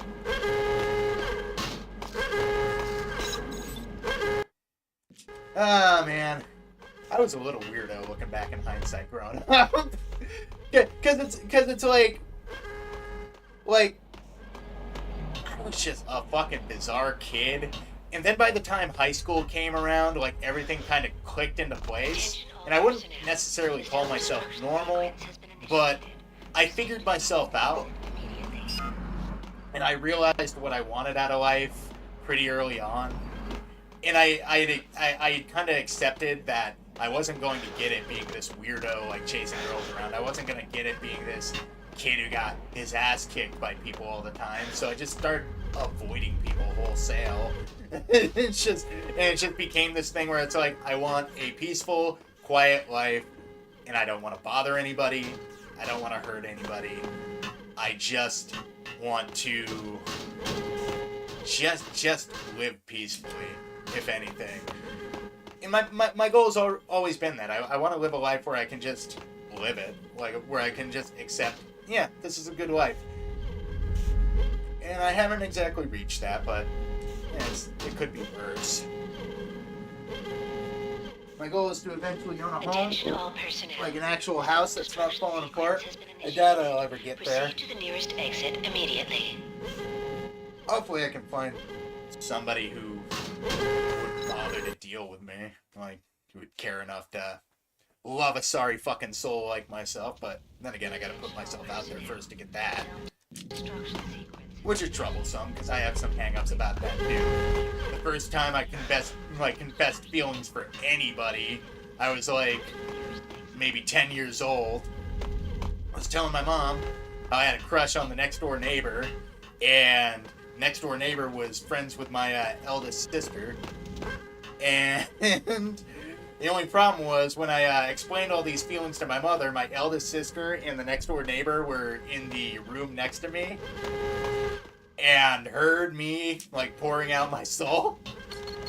And they ended up laughing their asses off and kind of gave me a complex about girls where I'm way too nervous to, like, explain how I feel about anything. Hell, I'm way too nervous to even tell a girl she's fucking pretty at this point.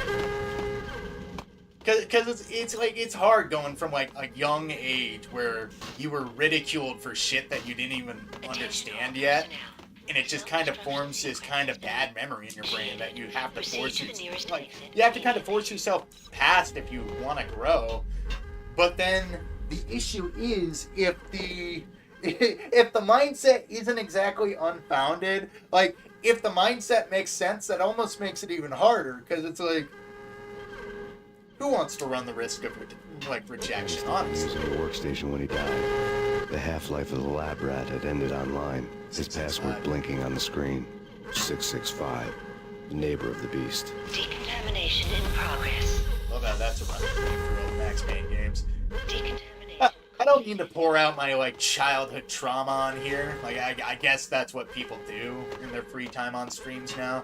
But, like, I don't know. Like, I try to keep it positive here, but it's like there's a lot of stuff that messed me up in my childhood. But I can't say all of it wasn't exactly, like, not. Like, I can't exactly say all of it was out of my hands. Some of it was, obviously, my fault. Proceed to the nearest exit immediately. Decontamination in progress. Decontamination completed.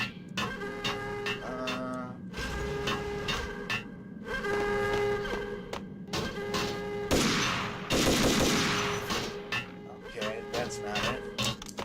Yeah, but, like, I don't know. Like, I look back a lot in retrospect, and, like, I think I have a good understanding of people and a good understanding of myself. And I do appreciate that I gained that over a lifetime of bullying, essentially. But, like, I don't think I would be the person I am right now today if it weren't for the fact that I kind of had this rude awakening where my brain finally put a bunch of puzzle pieces that weren't fitting together. But it only came after I had accepted that I don't want to fucking be around anymore because people hurt. I've curbed that. I figured out how to deal with people nowadays to the point where I'm way too good at dealing with people now. Like, most situations where somebody's acting like an asshole, it just doesn't even faze me anymore. Because, like, what am I gonna do? He's gonna be an asshole regardless, so it's not really anything I can do about it. What do I do? Or do I have to backtrack? Is that it?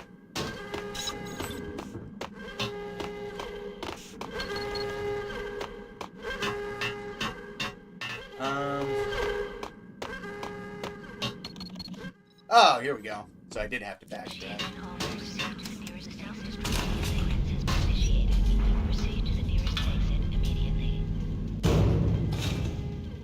I guess that room was nothing. Attention all personnel. The self-destruction sequence has been initiated. Proceed to the nearest exit immediately. Anything back here except for fire? Nope. The self-destruction sequence has been initiated. Proceed to the nearest exit immediately. Look at how the support pillars are starting to kick out.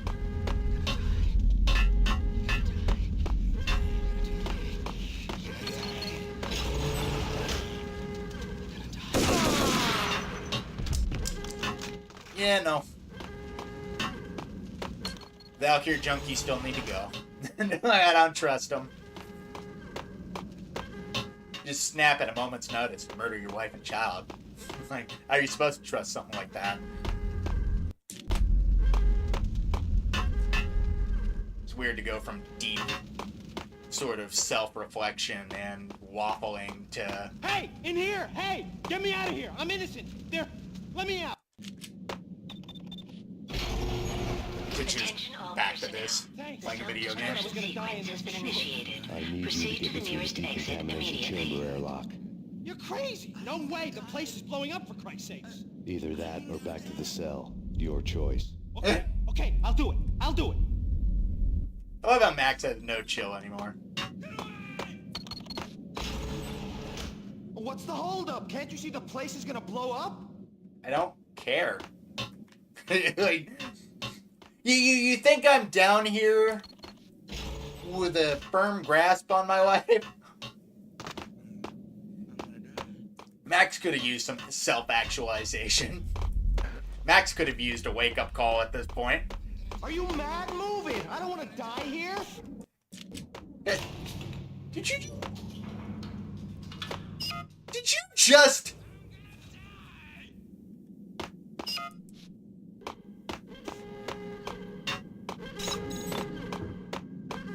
Attention all personnel. The self-destruction sequence has been initiated. I have a fucking half a mind to put a bullet in you. Attention all personnel.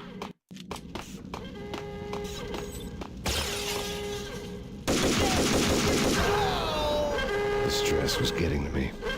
I'd made a mistake I'd never be able to fix. Attention all personnel. That's what you get for abandoning me.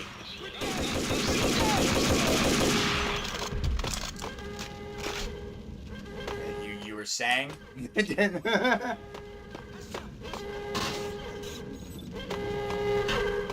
Alright, go off and go ahead and live your long and healthy life. Promise me.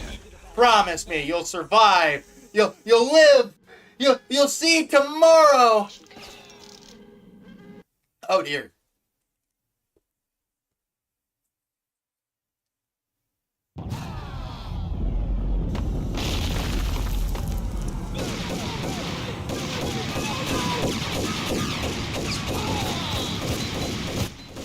Oh. What?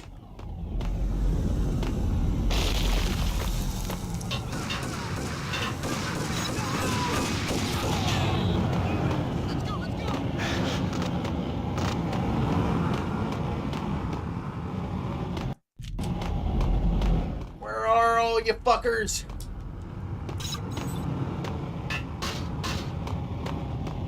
Wait, seriously?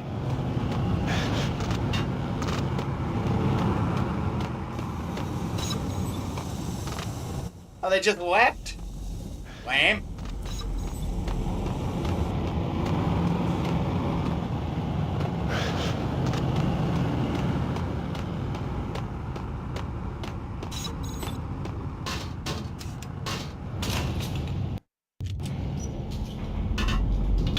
Yeah. I was caught in the middle of the deadly web that was the Valkyrie case.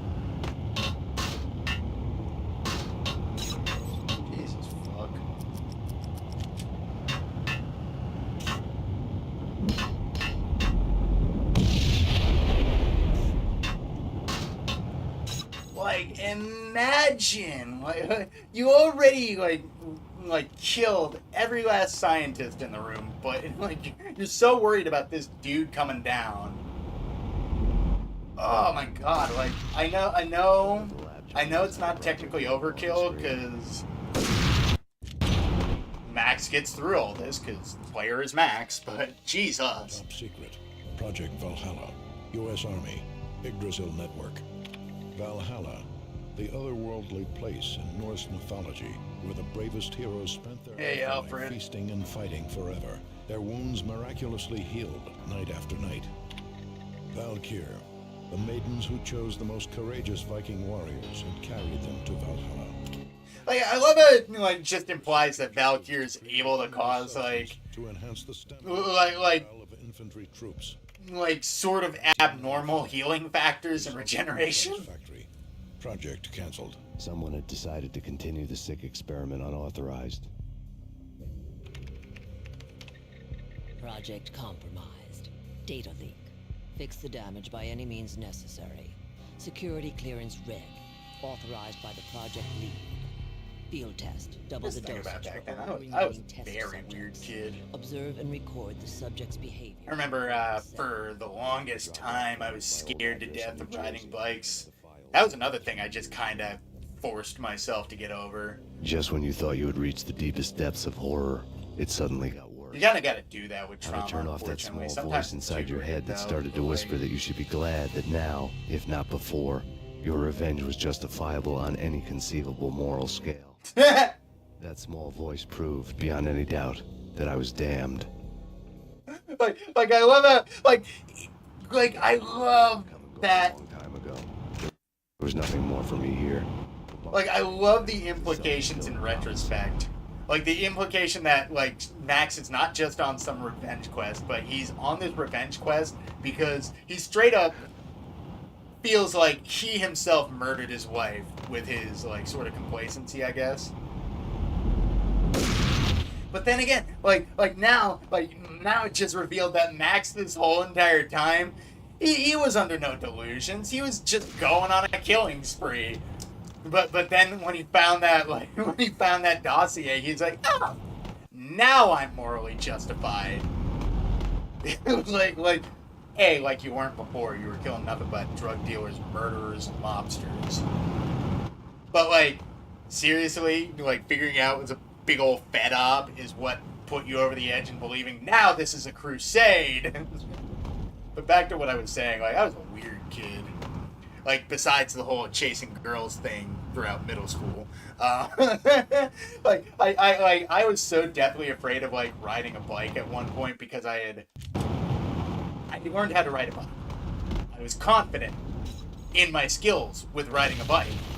I didn't have to use training wheels anymore. I could do the little like skirt thing where you kick out your back tire and you do a power slide. You just skirt, do that sort of thing.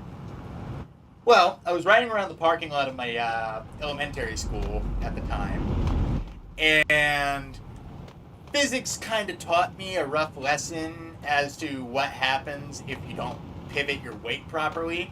So I was kind of leaping my bike up onto the sidewalk, jumping off the sidewalk, riding onto the sidewalk, riding off the sidewalk, riding off the edge of the curb, jumping up on the curb.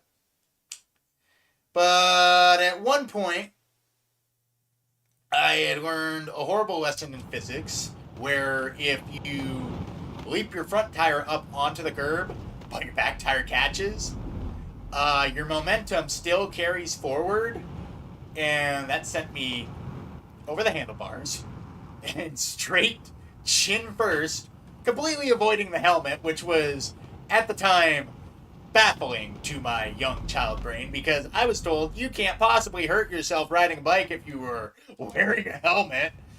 Busted my chin up, fucked my teeth up, hit the ground hard. I'm pretty sure, like, because every time I look in the mirror, my head's kind of crooked looking. I'm pretty sure that's why. I might have did a lot more damage than I had first thought, but because I healed okay, I didn't really think anything of it. But what's horrible about that whole situation is after I busted my chin up open and refused to like ride a bike, and this was years.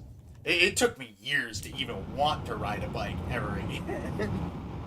But what's so horrible about this experience is right after I busted my fucking chin open and knocked all my teeth loose, literally after the fucking scabs had fully healed, I broke out with not one, not my second, but my third case of chickenpox. My fucking immune system sucked. But now it's fucking great, because I live in a hellhole, and somehow I'm not dead. Like a molded, waterlogged, like terrible hellhole. And somehow I'm like, well, I feel okay. 25, 24, 23, 22, 21,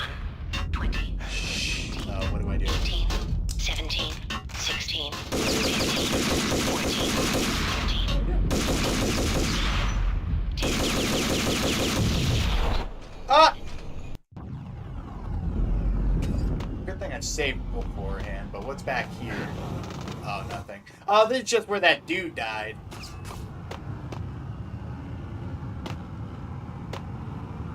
I got an idea. So, countdown hasn't started yet. So I'll knock the door down. So I can just run on through. Decontamination. Self-destruction imminent. 30. Yeah. I don't give a damn. Fucking blow up already. Get this miserable fucking nightmare over with. I got an old wench to kill.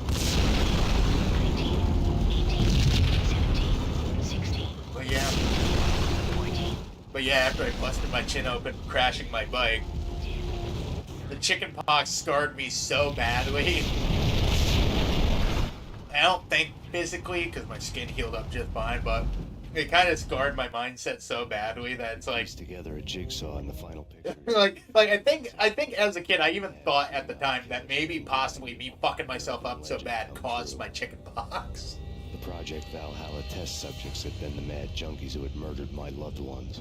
The rest was simple body count. It sucks because at the time To her, Ms. I have a ton of pictures Factory went up in a of like my mom at take her child to work day dead, turned to smoke with me up with a fat fucking lip my way. and a busted open chin. I have a ton of Little League photos with a fat fucking busted lip and a big old scab on my chin.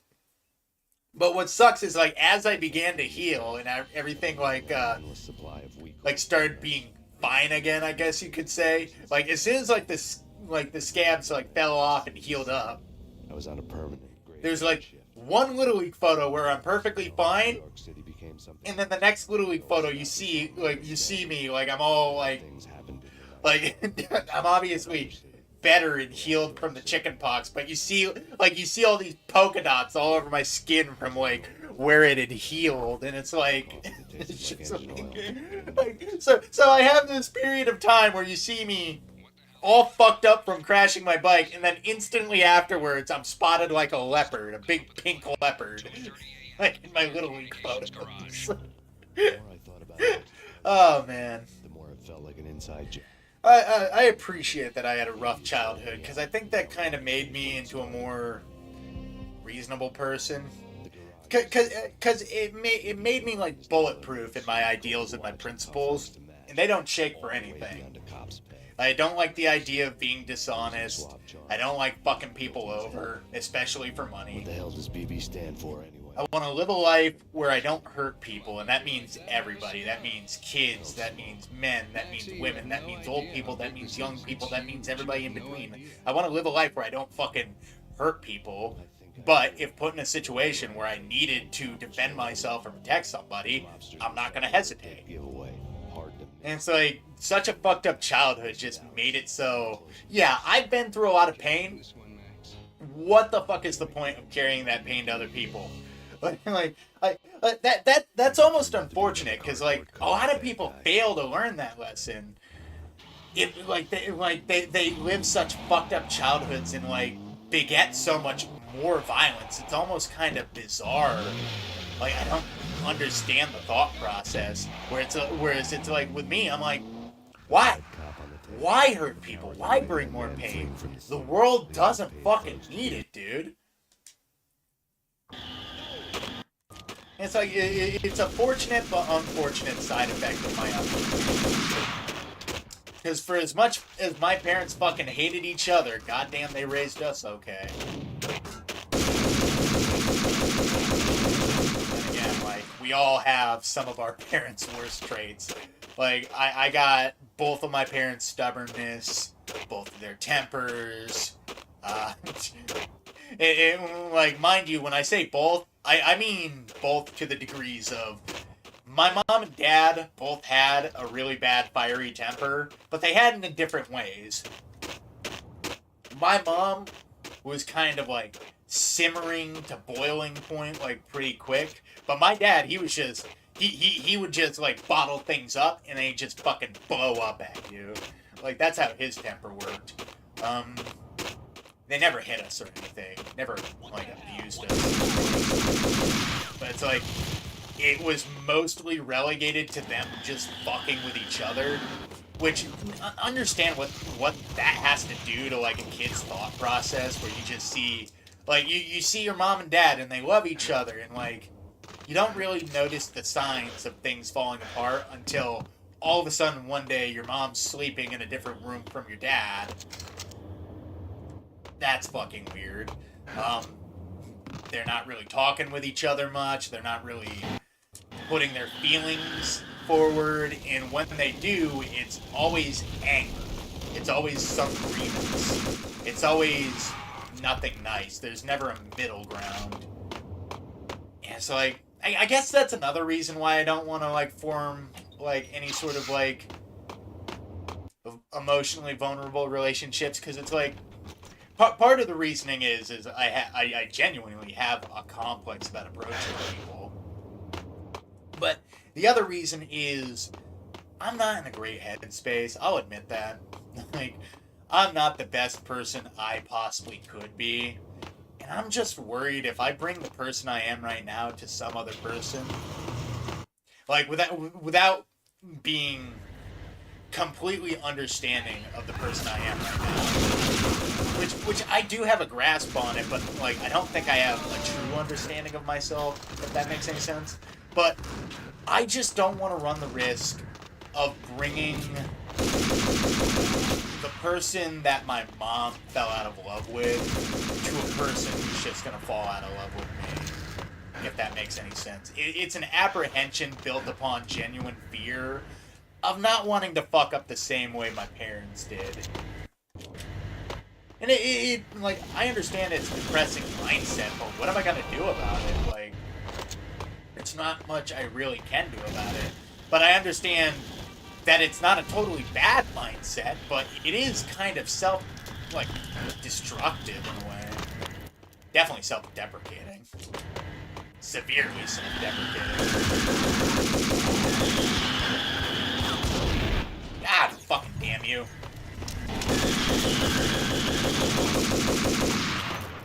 I don't know. Like, there's truths about myself, though, that are completely obvious to me, and I know for a fact. Like, truths to myself that I understand that I know for a fact. But yeah, like, just like, I legit don't want to live life where I cause anybody harm. I'm sick of people living lives where they just so blatantly disregard other people. I'm so sick of lives where people just walk over others like they're stepping stones. I'd rather build something with somebody. Like, there's too much tearing down these days. There's too much one-upsmanship. Like, why can't, like, everybody just legitimately work towards a nice ideal? Like, a great goal. Like, the reason why I'm such an almighty lolly dick rider is that man has put in the work to be successful. Even though it's small. I bought in, like, I bought the top tier of his comic Indiegogo. I'm still waiting on the items. They've been shipped out to my knowledge, but yeah, I'm still waiting on the box. But I'm patient. It'll come. And even if it doesn't come, I'll eventually get the stuff I'm owed, because Wally's just that good of a businessman. He wants his comic to be a success. And it's a legitimately good comic. It's got shades of, like, Ghost in the Shell and a little bit of, like, that sort of, like, Berserk edge, that irreverence of, like, early Berserk, where it's rough. It doesn't really have an idea, but it knows it wants to be cool and violent and sort of scary. And I like that about Cyberpunk. Not Cyberpunk, Cyberpop, which is Almighty Wally's new comic. And it's like, it's got this irreverent charm to it. You know it's rough. You know it's a first attempt. You know it's kind of like throwing shit at a wall to see what sticks. Like, it's just trying to get things up off the ground. And I respect that, because he did all of this. Like, busted his ass, him and Micah Curtis, hats off to the both of them. Busted their ass to get, like, a shipped product out the door. And immediately, when that product looked like it was going to come in a fucked up fashion, Because unfortunately, like the comics came from whatever distributor they went with, which was good, but then they outsourced all the help, and now they suck. God, I can't remember the name right now, but their distributor fucked up the ordering of some of the pages somehow, and immediately, without missing a beat, Wally was like, "We gotta fix this. We gotta fix this. I'm going to contact a local printer, and I'm going to have them make new copies, and for no extra charge, very important, for no extra charge, he is going to fix the fuck up. He's not going to wait for next time to release another omnibus. He's not going to, like, oh, well, we got it to you digitally, so you at least have a proper copy. No, he's going through the effort to make sure the customer is appreciated and they get the product that he would expect to pay for. The golden rule: treat people how you would want to be treated. And he is busting his fucking ass to make his first attempt at a comic be a success.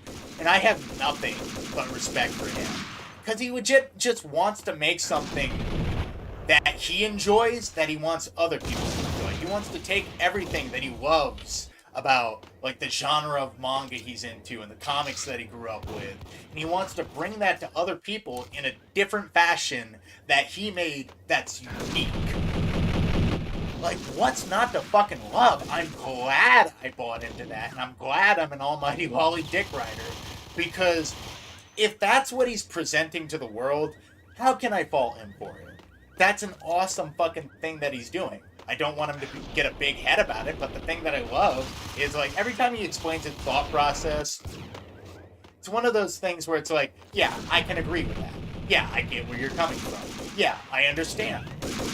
And the way he explains his, like, kind of method for grounding himself, like, he knows his YouTube channel, if he went into it, like, whole hog, full time, it would be a huge success. He'd probably make hand over fist money.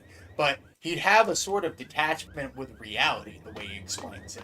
That's why he keeps his 9-to-5 job and just does YouTube, does YouTube in his downtime.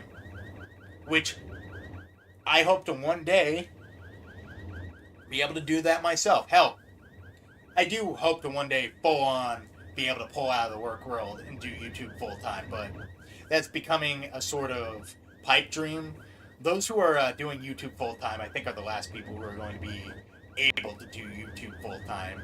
Because after they're gone, I don't think people are going to get partnership programs like they used to back in the day. It already seems like YouTube is willing to throw away what made them famous. Like, they like...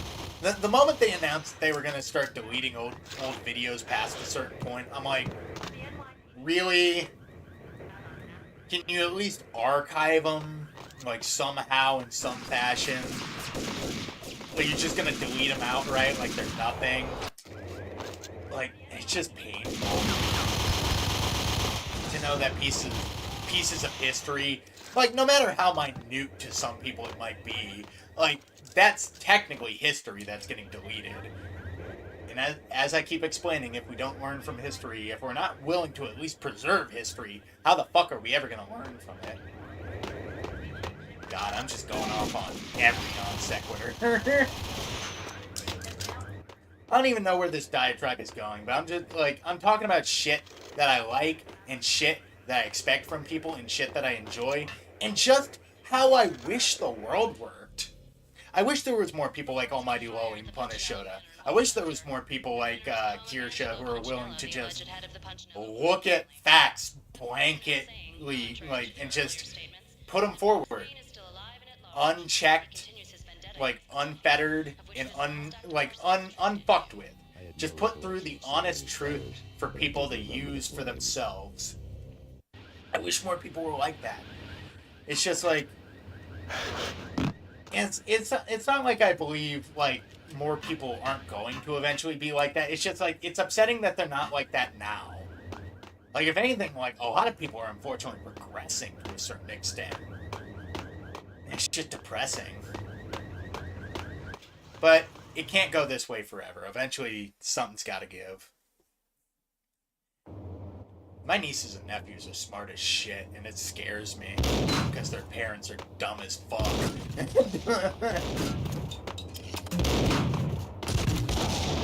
I love my older sister to death, but there are some things I still can't forgive. Oh man, I lived with her for an entire year, and like, I lived for I appreciate, because I got kicked out of my mother's place by her fucking boyfriend. Not much I could do about it there. We got into a fight. It didn't end well. Not physical or anything, but he kicked me out. My mom kind of just let it happen. Well, if anything, I let it happen, because I thought at that point in my life I should have been moved out anyways.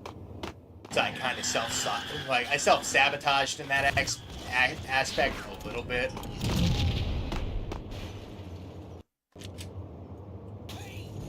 Sucks to suck.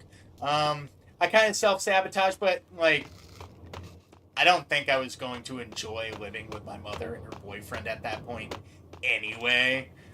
Because, like, we were ready to fucking kill each other regardless. So I was put in a bad situation. My sister had a place at the time. I said, fuck it, I'll move in with her. So I move in with my eldest sister, but, like, she is absolutely horrible with money. And it got to the point where I was living with her at the time, and when I moved in, I was promised, hey, I'll take care of you. I know, like, you work this job. I know you'll be here at, like, this point in time. So there'll be dinner for you, like, whenever you get home. We'll take care of you. We'll make sure you're okay. Just help out with the baby, help out with bills, help out with the rent, this, that, and third, help out with groceries. But eventually it just got to the point where, like, I was just coming home. There was no dinner. Like, I would be essentially forced to fend for myself. And I was paying for groceries still, too. Like, they would just make dinner, but they wouldn't leave me anything. And that was pissing me off. So I started cooking for myself, and I started getting myself stuff. But then she would always have comments about, oh, you got food for yourself and not for us? And I'm like, motherfucker, you didn't even make me dinner last time. Why am I obligated to get you food when you don't even make me any?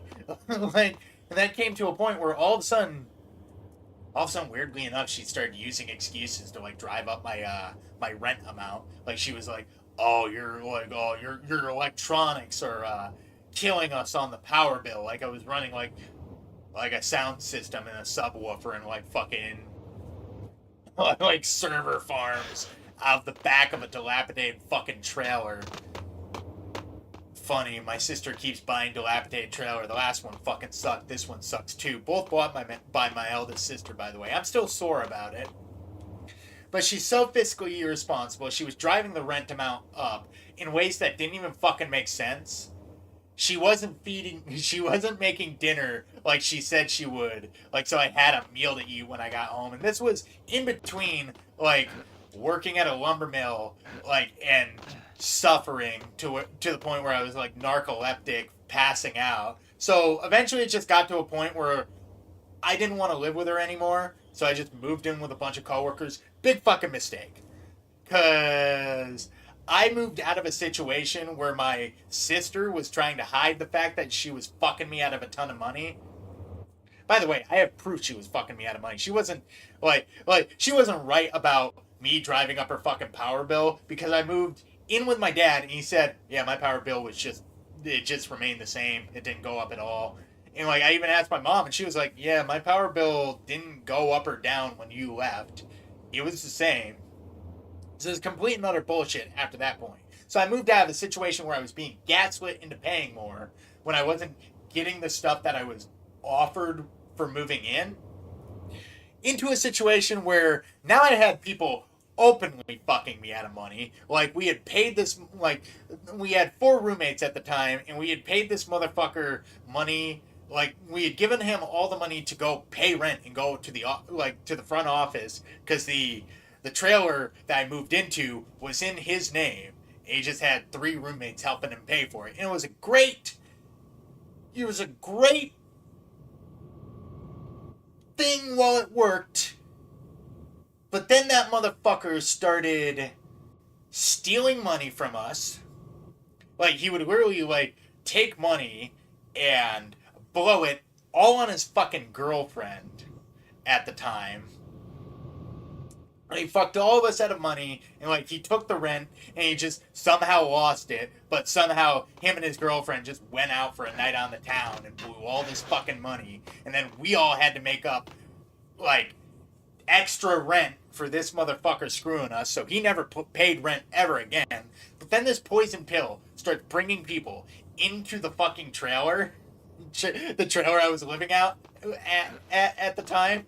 Like, this fucking poison pill of a fucking human being who fucked us out of money just to go party with his girlfriend, starts bringing people into the house.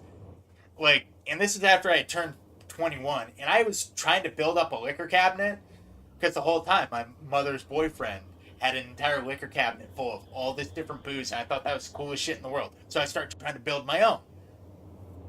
Well, his fucking friends that he was bringing in stole all my liquor and drank it all on me. And then this motherfucker, like he starts saying, oh, this guy would be a good fit for the house. Oh, this guy will help us pay rent. This, that, and the third. Well, one of those people got into a fight with one of the other roommates at the time. Big fucking retard himself. I fucking hate everybody who lived in that household now, because they fucked me a shit ton. And all I got out of it was a fucking sock in the jaw for my trouble for putting up with all these people. Luckily, it was to the point where I was so amicable and so liked by everyone. Because I didn't have a bad bone in my fucking body. I didn't want to fuck with people. And it got to the point where, like, we had broken up a fight between dipshit A and dipshit B, and dipshit B decided to, after everything had calmed down, look me dead in the fucking face and pop me with a jab, and I wasn't feeling well. I was sick. I had an allergy attack. I was half drunk at the time. And he popped me in the jaw, and I fucking folded like a lawn chair. It was not my proudest moment, because it was the second time in my life I'd gotten punched in the face. First time, I didn't pass out, but I didn't handle it well. I kind of walked off the fucking school bus like a bitch. I should have fucking throttled that motherfucker so hard. I always regret not beating the shit out of some of the fucking bullies I had. Then again, they probably would just kick my ass. I would have lost every fight. I was only $140 back in the day. But yeah, like, this fucking poison pill number B, like, punches me in the face, and the way it was explained to me, I did a Ric Flair pratfall, because I did a full 180 spin and flopped, like, in the way I flopped, I had completely missed the couch cushion, because I spun around, there was a couch behind us, but I missed every couch cushion and landed face first on the fucking carpet. But I always remember this, because before everything kind of went white, because I was full on knocked out. Like, you popped me once and I was gone. But before everything, like, kind of went out, the last thing I heard is, "Fritz, dude!" And I wake up to see a whole entire gaggle of fucking people beating the shit out of each other. Like, beating the fuck out of the kid who just punched me in the mouth. Because everybody knew in that building I was the last person who deserved to get punched in the face. And that's what just happened. I got punched in the face. The guy who doesn't fuck with people. The guy who creates no fucking problems but just tries to deal with his own just got punched in the face. And after the whole altercation, cops get called. I'm sitting on the fucking sidewalk just laughing to myself, bleeding out of my face. Like, pretty much, like, it was bad. Like people tried to even rush the trailer, and, like, we had a self-defense shotgun, which we flashed at them to get them the fuck off, because they were trying to bum rush the house and start another fight. Cops get called. We all get pulled out. Whole fucking deal. It was a goddamn nightmare. But I hear about it the next day. That word had gotten back to Dickhead B's father. And I had made moonshine. I had talked with Dickhead B's father in depth. He thought I was a smart kid with a good head on my shoulders, like everybody else. He just thought I was just trying to be nice to everyone. Word got back that I was knocked out by his fucking son, and he beat the fuck out of his son. And then, for whatever, this is how low my fucking self-esteem was at the fucking time. Because for whatever reason, after I had heard that, I was like, well, nobody likes to get the shit kicked out of them by their own father. He didn't have to do that. Like, not even accepting the fact that, aw, he likes me enough to beat up his own son. No, I'm just like, don't beat up your son, dude. That's kind of a bad move. It's just like, I don't get why my thought process is like this. It's more for other, like, I am such an altruist. But it's like, it's true. Like, I think more about other people's thought processes than my own. I try to come at it from an understanding of people, but I have this very, very severe issue where, like, anything I do for myself, it's either selfishly motivated, like I can't, like I always put a negative spin on it. I don't know, like I don't have a high opinion of myself. It's a weird thought process to have, but I try not to look at it like I hate myself, but I don't know. Like I know, like, if I weren't my own biggest critic, who would be?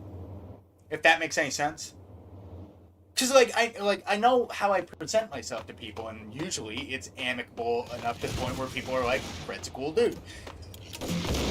But after that, like, whenever I look inward, I'm like, no, I'm a piece of shit, I'm selfish, I'm lazy, I'm a fucking moron, I'm not as smart as I think I am, I'm not nearly as well-read as I could be, I should stream more, I should prepare for, like, Glitch Museum more. Just like, nothing but things that I could be doing right that I know I'm getting wrong. But then again, at least from what I see from other people, they try to have an outwardly, like, positive opinion about me. But it's like, the moment I think that, I'm like, why? I'm just another asshole. Just say it how it is. It's like I don't try to mean, like, I don't try to say it like I'm trying to besmirch every good opinion people have about me. It's just like, I don't know. I just don't have a lot about myself, so I don't get it. Then again, I don't know. I have a fucked up brain. I know I say I have an understanding of myself, but that doesn't mean I have myself figured out. Like I said, I'm trying, though. I'm trying to carry it day by day, and I keep telling myself, I gotta make it to 100. If I make it to 100, I'll at least have enough of life behind me to know kind of the point of it all. And if I don't have it figured out by 100, then Jesus fucking Christ. But it's like, I want to live a long life. Because I love life. But at the same time, I fucking hate life. And I love myself. But at the same time, in a bizarre way, I fucking hate myself. But I don't hate myself, if that makes sense. I don't know. It's a lack of understanding in between trying to understand. I think I just killed you. Was that it? Oh no, that was BB. Thanks for the Payne jackhammer. Remember when this gun was in everything? I think people should try to bring this ridiculous fucking thing back. And remember when the Payne jackhammer was considered futuristic? And then everybody realized that it's just a convoluted piece of shit.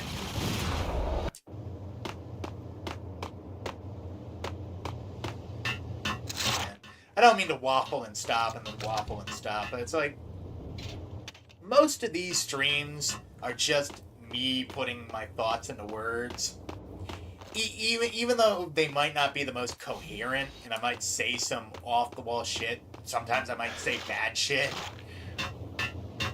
But like I said, I have no filter, and I'm just trying to, like, figure things out. I'm just trying to reach an understanding with random jackasses who happen to come on by.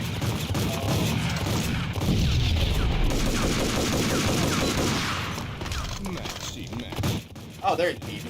Get back here, you son of a bitch! You know, I really hate people who refuse to see the inevitable. Refuse to do the smart thing. Okay. No, I must do the right thing. You dick.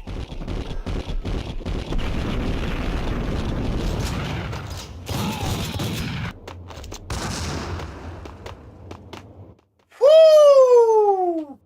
By a hair. Started to rain. By a hair. Yeah. But like I said, mostly I stream to kind of just get my thoughts out there. Like I said, they might not be the most coherent. I might not say shit that makes sense in the moment. If anything at all, most of the shit I say I don't think makes a lot of sense. If that makes any sense. But it's like, I'll say fucking Freudian slips, I'll say fucking nonsense, I'll say off-the-wall bullshit. I'll go as fucked up and as far as I can go, because I legitimately believe the world should have no filter. You should define that filter for yourself, but the world itself should have none. Because I think that's how we get an honest society. Just throw all the bullshit out the window and just be honest with each other. Yeah, racial stereotypes are a thing. But there's a reason they exist, and they're pretty fucking funny. Yeah. I said it. Racial stereotypes. Makes sense. Transvestites. I was all for them back in the 2010s, but they kind of soured my opinion on them because all it turns out is that they were just another dickhead fucking nonsense group of people whose only goal was to usurp power for themselves. Which it depresses me because a lot got done for the trans and gay rights community, only for it to be completely undone by a bunch of people and bad actors who clearly, obviously, their only goal was power, and they didn't care what they had to destroy to get it. But the funny part is, all they really did was destroy their own movement. And I don't think any of them realized that yet. Whatever does it for you. This is Alfred Woden. I can give you the name of your enemy. Come to the Asgard building presently. We are expecting you. Like I said, I try to avoid politics normally, but it's like, the world's just completely skull-fucked that we don't even know what's right anymore. I know what I think is right.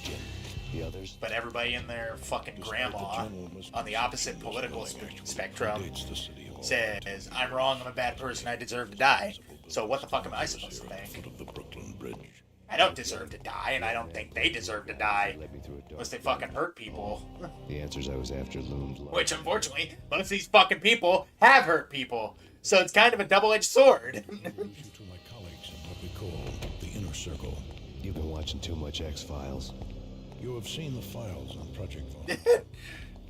We can fill the gaps. Remember when games can casually just drop references to other shows without having to go through a legalistic nightmare of fucking copyright? What's the catch? We would very much like to blow this thing wide open, but our hands are tied. Woden, you're good at blowing things wide open, Her name is aren't you? Nicole Horn. Like your own asshole. Project Valhalla. When the funding was discontinued, she simply refused to quit. She knew exactly what she had in her hands. Nicole Horn is the president of Acer Corporation. She has more than half the city in her pocket. This must be kept. I don't mean to mumble, I don't mean to whisper. To go public with this, we will deny any knowledge. I wonder if I need to turn up the sensitivity of my mic. Afterwards, we can protect you. Make all the charges go. Because there was some weird moments during the Silent Hill 2 stream where, for whatever reason, like, it just wasn't picking up, like, some of the audio.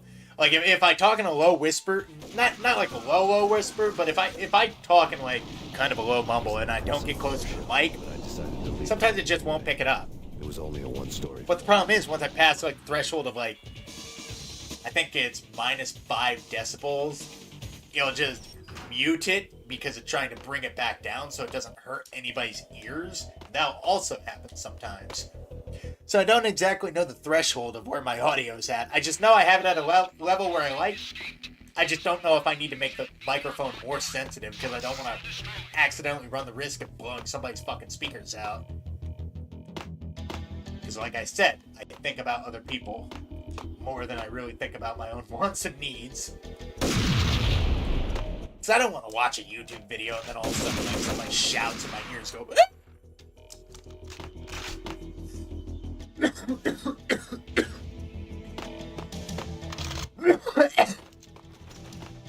Oh god, you gotta be careful if I ever make that noise again. Ugh.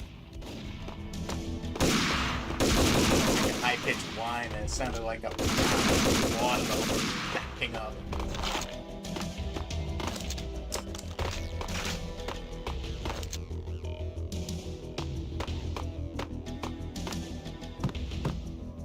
What the? Whoops. Blood trails and staircases. Max's greatest enemies.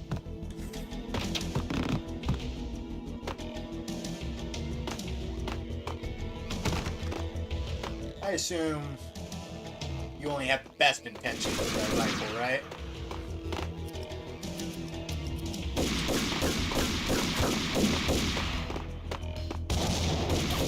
That really not kill you?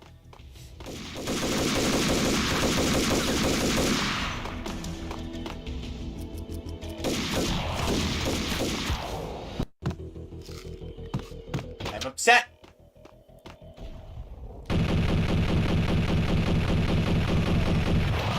Fucking railings, dude. They just like to block bullets if you're aiming directly at them.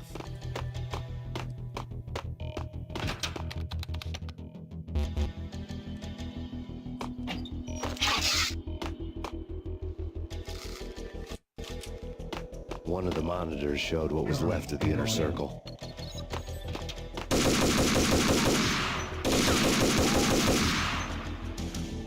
Okay, once again, you saw your buddy get gunned down from the doorway, and your first response is to run, barrel-chested, and openly into said doorway. Those look like... Wait a second.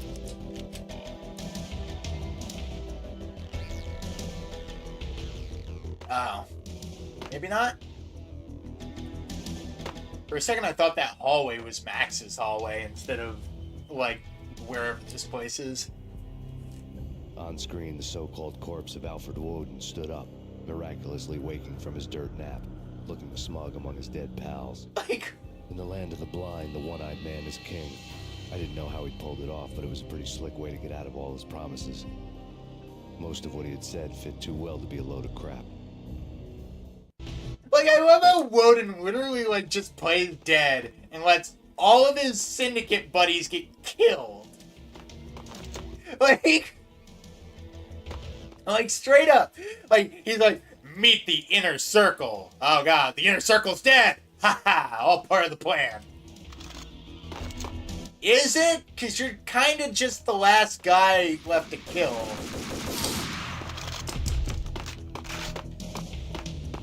Like, seriously, Woden, did you think this through? I'm going to get away with everything. Ha ha. Well, I still know you're into ball gags and stuff.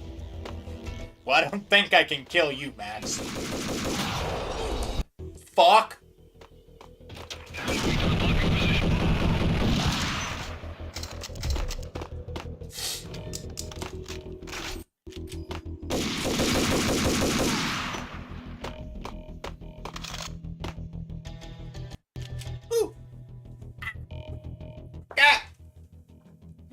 Pins and needles. Ooh, my ankle fell asleep. Wake up, please. Feels some static. Dagnabbit. Now I will use the elevator. Fuck.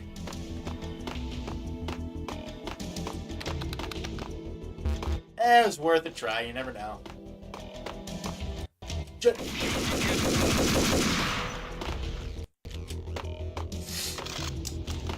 Anybody else? You fuck!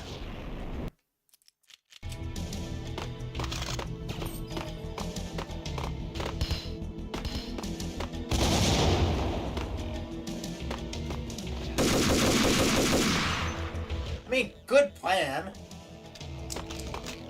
I can respect it. Good hustle.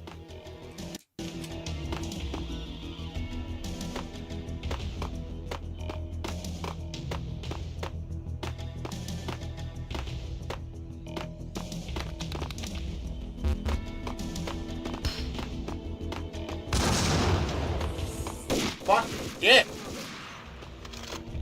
I know for a fact those grenades are scripted.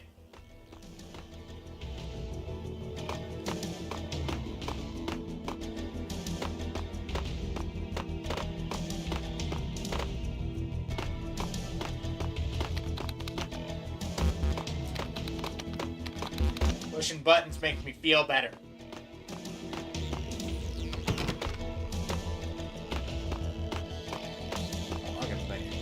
I've been going for 2 hours 27. Not bad. Oh, what news station's going off this time?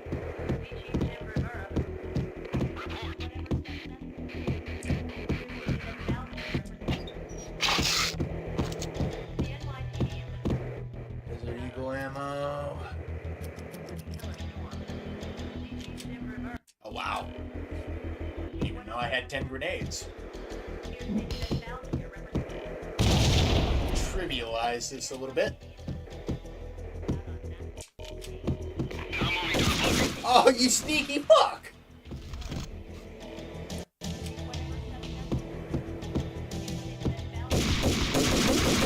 People always bitch about the hiding places that some enemies are in this game, but honestly, oh, would the enemy really hide behind a door and do that? Would an enemy really hide behind a cubicle panel and do that? Yeah, they probably would. They're not all smart, obviously, but some of them are. They're programmed to be.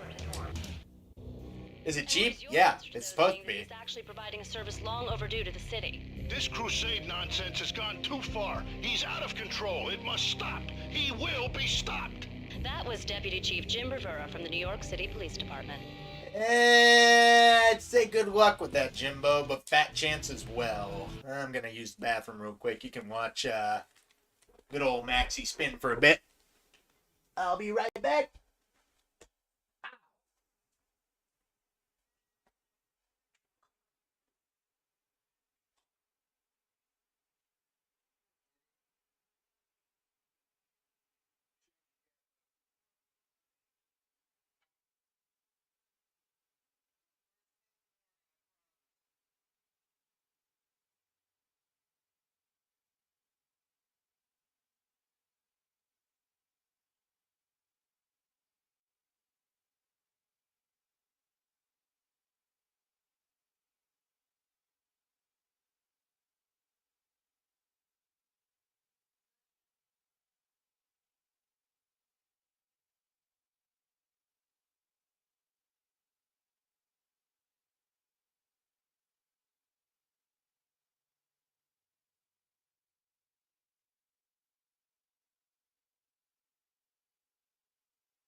I've returned.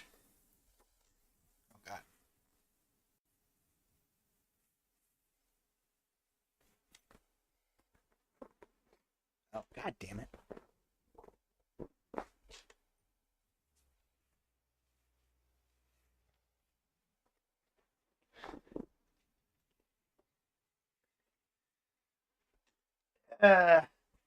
This is a dude issue, so ladies in the audience might not get this. Hey, dudes. You ever hate that moment where you take a seat and your junk situation is all situated, but then the moment you sit down, your nuts get all fucking tangled? like you got them in a comfortable position standing up, but the moment you sit down, all of a sudden they're all bunched and fucking folded into each other, and it's all uncomfortable, and you gotta stand up twice, maneuver, stand up twice, maneuver. Yes, I was fixing my nuts that entire time. You have that visual in store. Have fun with it! But seriously, guy problems. I will say, if there is one thing I am envious from women, other than the fact that they get to just be pretty and I get to be butt fucking ugly. Ladies, you have a privilege not having to deal with nuts. These things are a fucking bitch and a half.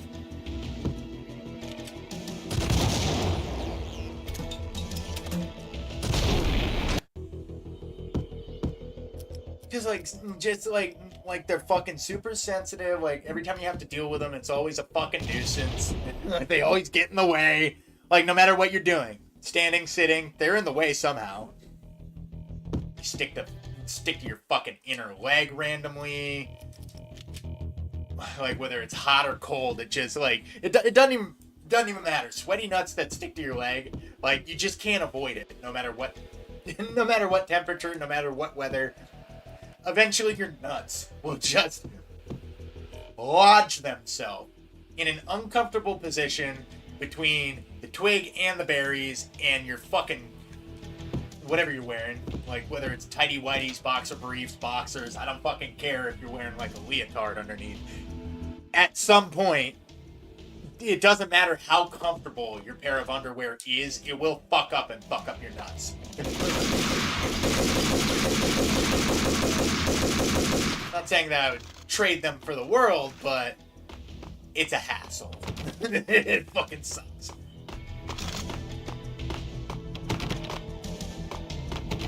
That's more like a pet peeve, though. A videotape lay on the desk. Porn? Nicole Horn. Is it Alfred Woden porn? Into silence. The tape came with a. Is it like what Jack was talking about? Is it just full on King in Yellow? God forbid. Please, no. Her clients in action on the side, selling the tapes to the highest bidder. I was sure that kinky sex was nowhere near Alfred Woden's worst sin. But I had a feeling that when this was over, any collateral would come in handy. Like, I love the fact that Alfred doesn't know that Max has that. It never comes up, like, at the end of the game, that, like, Max just has a videotape of Alfred getting dommed on.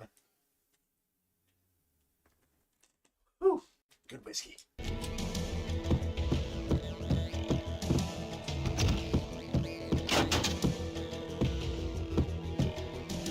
Oh, man.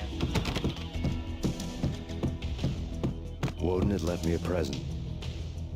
What if Alfred was... Fuck. What if Alfred was like... What if instead of BDSM, like, Alfred Woden was just into, like, brutal furry shit? Like, he is the guy who made Mr. Hands and saw a guy get fucked to death by a horse. The critical areas in the Acer Corporation headquarters. That's what you find on the King in the Yellow tape. The president's office was at the top. Not any fucked up pedo shit, it's just how sweet. Even worse, Mr. Hands. Elevators were controlled by a security computer, part of the... This time there was 2 horses! Oh dear! Sealed as tight as a sci-fi fortress. Nay, I say. Jesus fuck.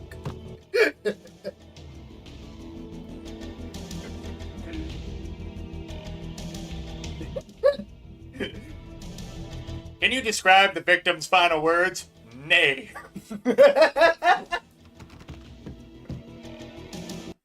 Was that nay as in no, or did he literally say no? He said nay. Red I think he realized when the horse's head touched his butt, he was in for a rough ride. Let's just say it was a bit of a broke-back mountain. Stop shooting the railing, you dick!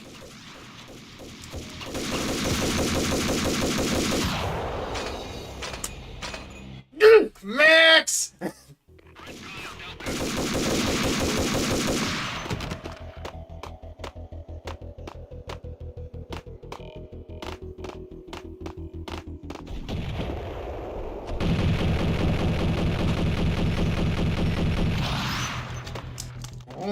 With the fucking auto aim carrying my reticle into the pillar!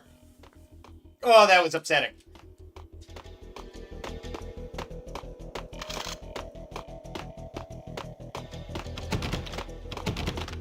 I appreciate you, auto aim. But I will admit, you are one of the things back in the day that just kind of got in the fucking way sometimes. Shut up! You're dead. Woo! It's almost dead.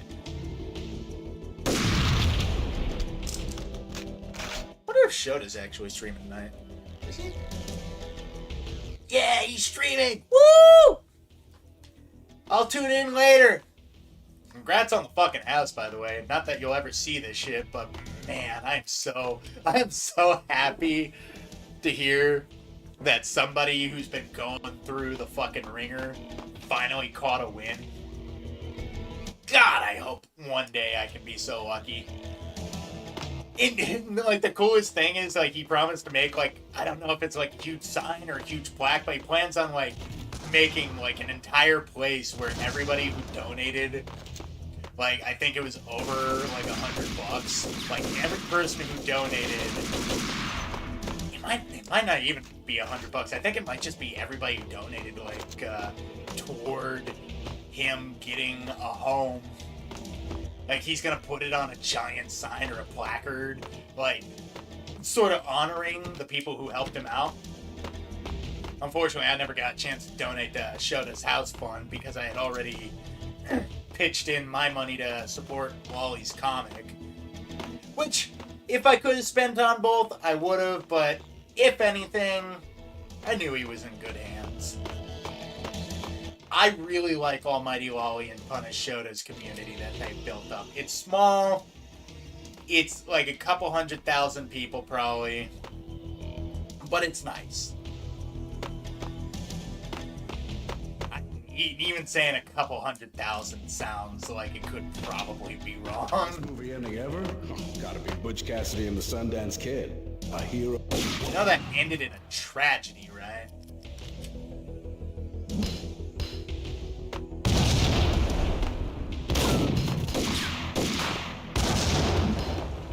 Can you just die by grenade? Do me a fucking favor and die already!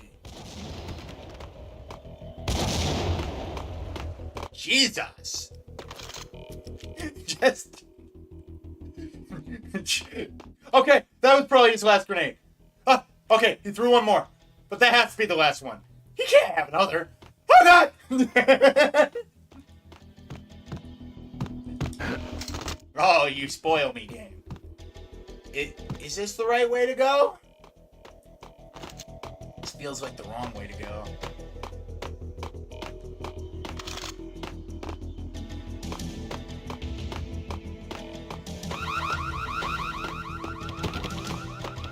Okay, I can't exit. Button.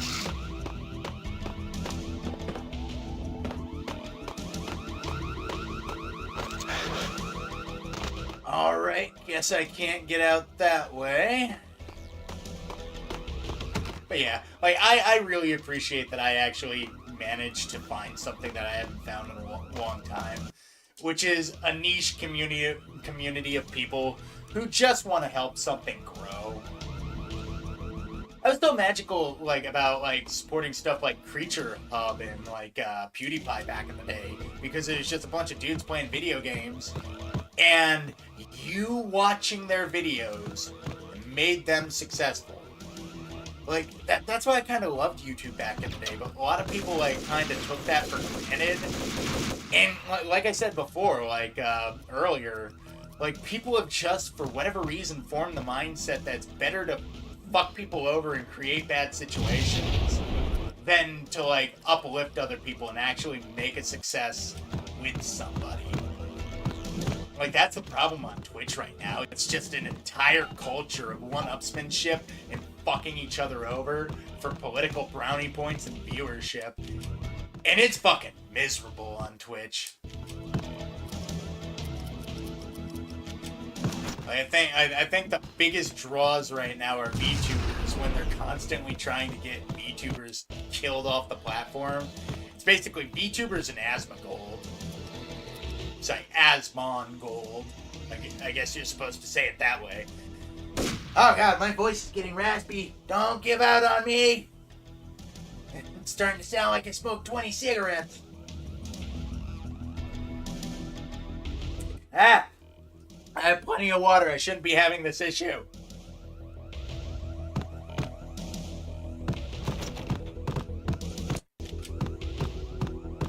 Now that I know fucking Shota's finally streaming again, it's giving me the urge to be like, yeah, after this I got clock off, guys, and I'll watch Shota.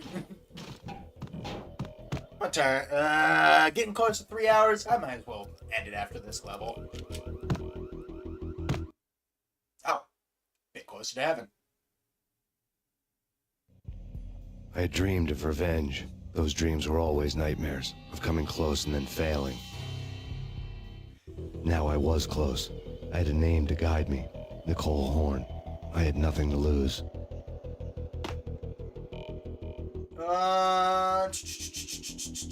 Should I end it here?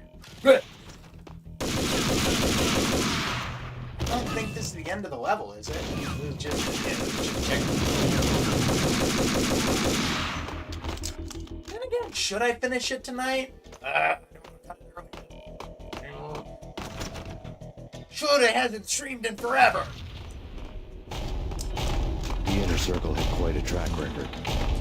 I'll get to the end of this part. Project Valhalla had not been... That way it'll at least carry past the 3 hour mark. The Serpentine Secret Society went back a long way, always pulling strings. You know what?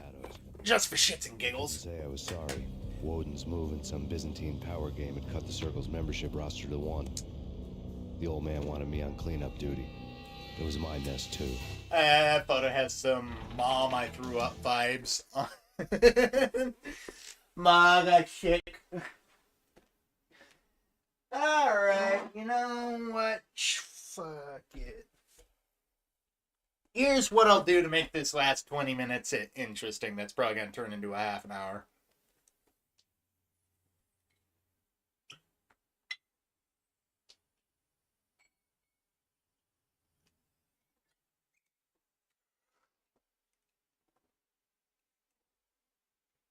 I'll take a puff off my vape, which is already a bad idea. I'll pour myself another shot of whiskey. Whew. Oh, wow. Some of that shit is deep in there. Hoover out the rest. All right. Let's see how quickly this falls the fuck apart. Between my inebriation and bad guys shooting at me.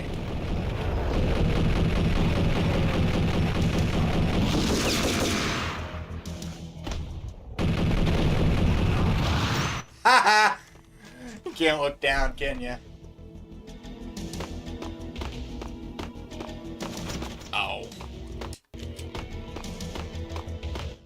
Any other ammo back here before I leave this area? I don't want... I want to switch to the pump action, but I don't. Because I still have Colt Commando ammo. I love M4s, man. Like, I don't know why, but for whatever reason, like, ever since I was a kid, I thought, like, the M4 was, like, the coolest looking fucking gun. That and the 1911. Like, I was a boomer kid before boomer kids.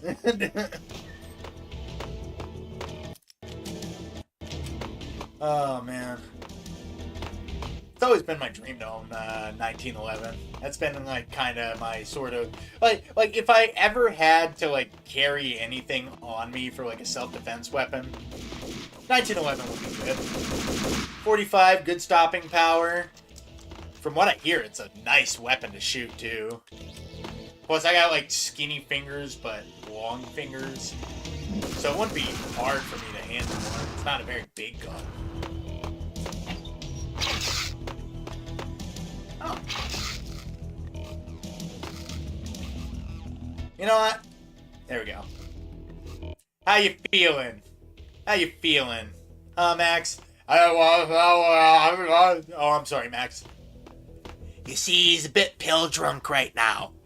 I don't even think he knows where he is. I don't even think he knows what he's shooting.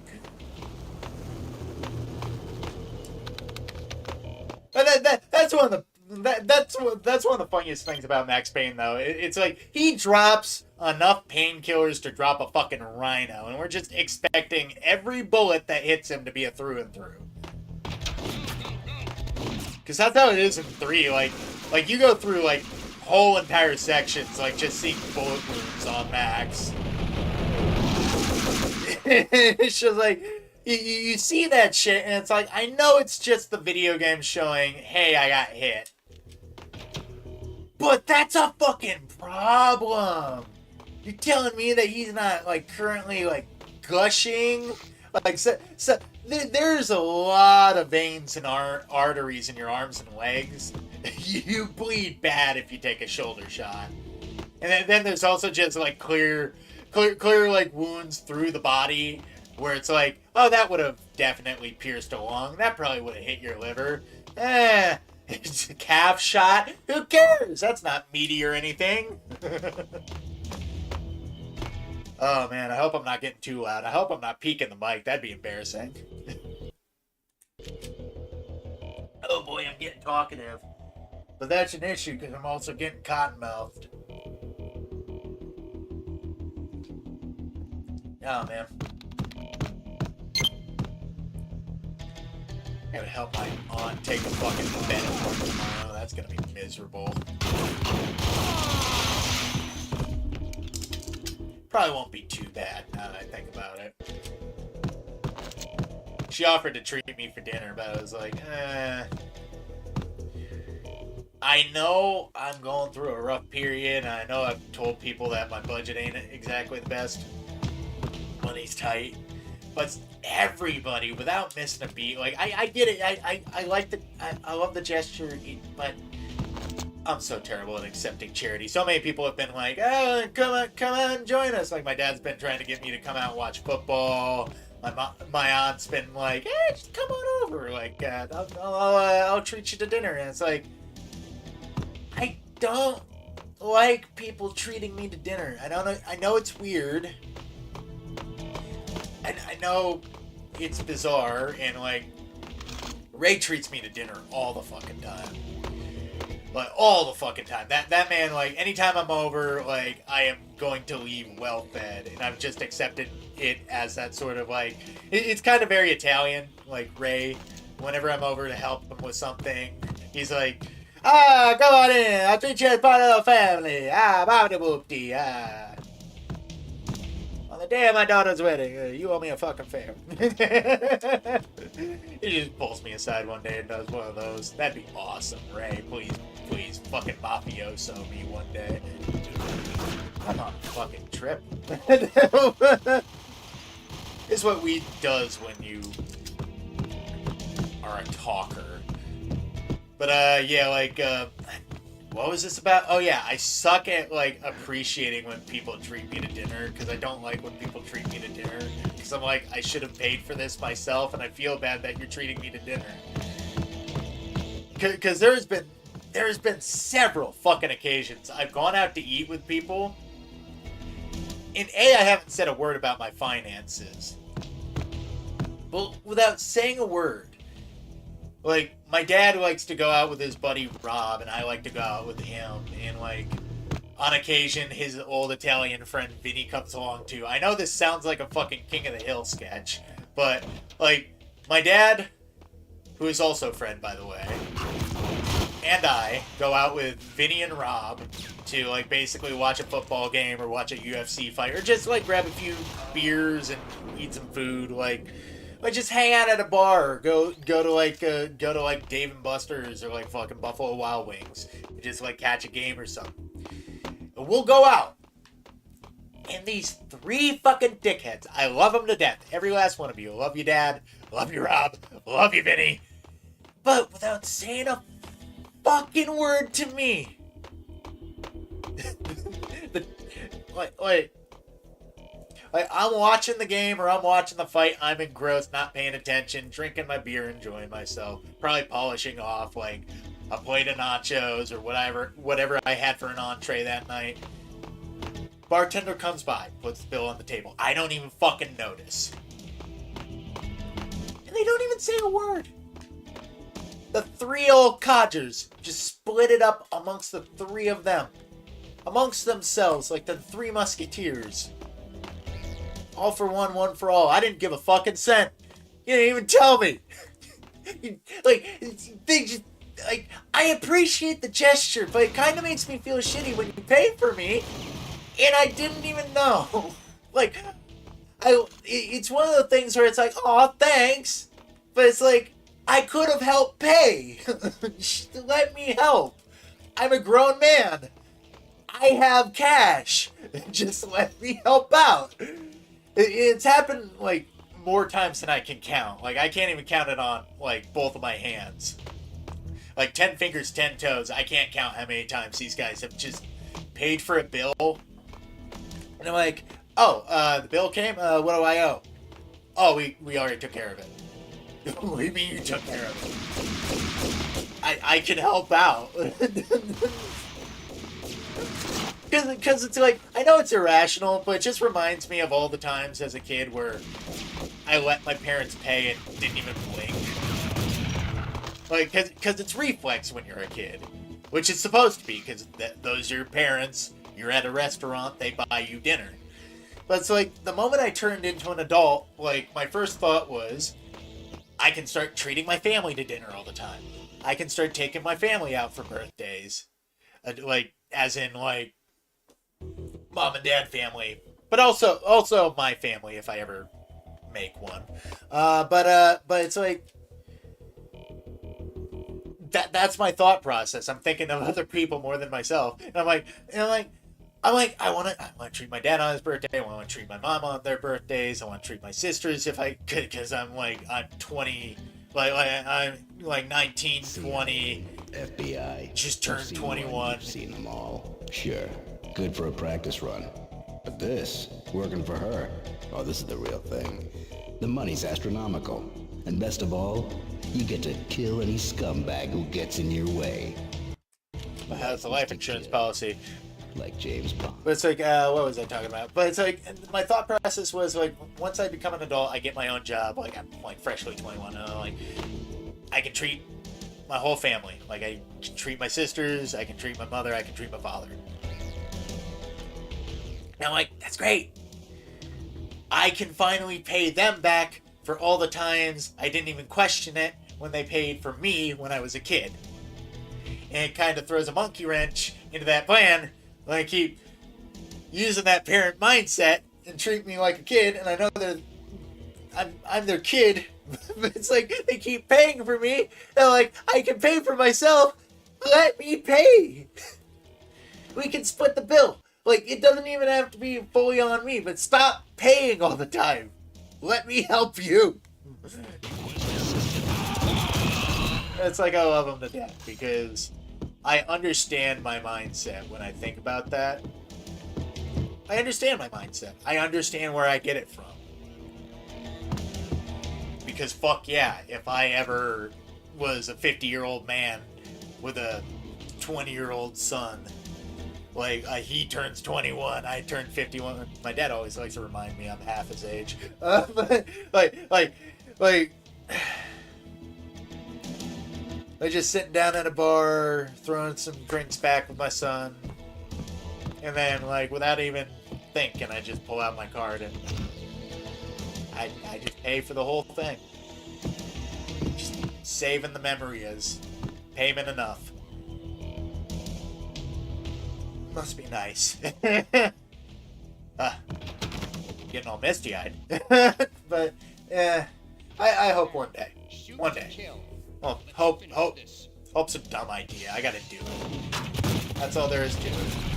I gotta get myself into a headspace where I feel like I'm worth giving to people. If that makes any sense. Man, today has just been a really fucking bizarre and introspective stream. I don't know what's gotten into me. Maybe I'm just bummed out, or maybe I just finally want to put my fucking thoughts in order about a lot of stuff. I need to get the headworms out, though.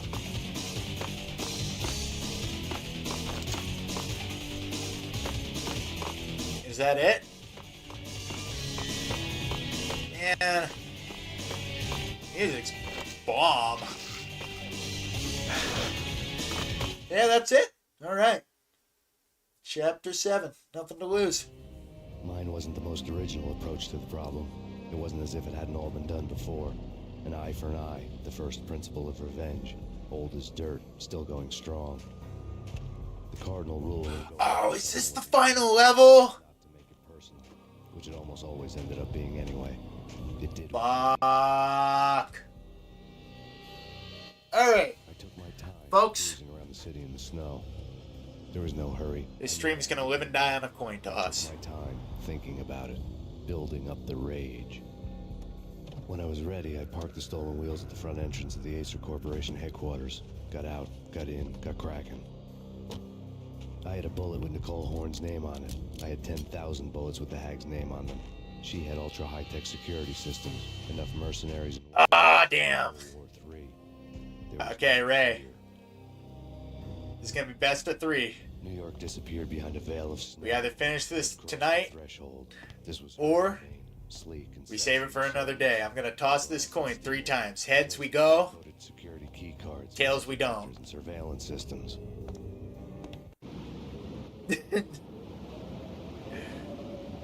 All right. Heads we finish this. Tails we don't. Okay, first one down. Colder than a Heads. fridge. And this is on a coin that usually when I first throw it, it lands tails. This might be fate. That's a grenade. Well, it'll either restart or we're ending here. Okay, first one heads. Second one tails. All right, are we finishing this or are we stopping here? Place your bets. Ah.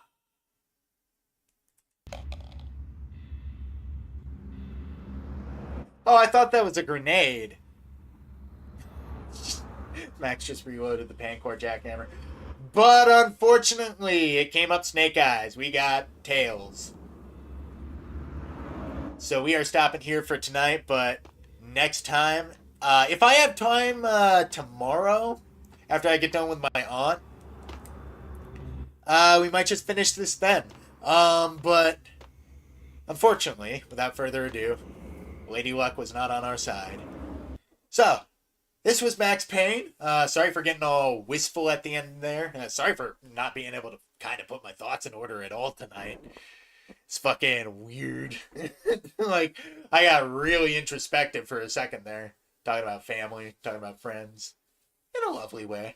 I was also high. But yeah, without further ado.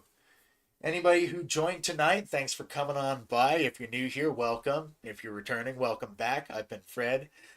See you later, Ray. This was Max Payne. I'll catch you next time.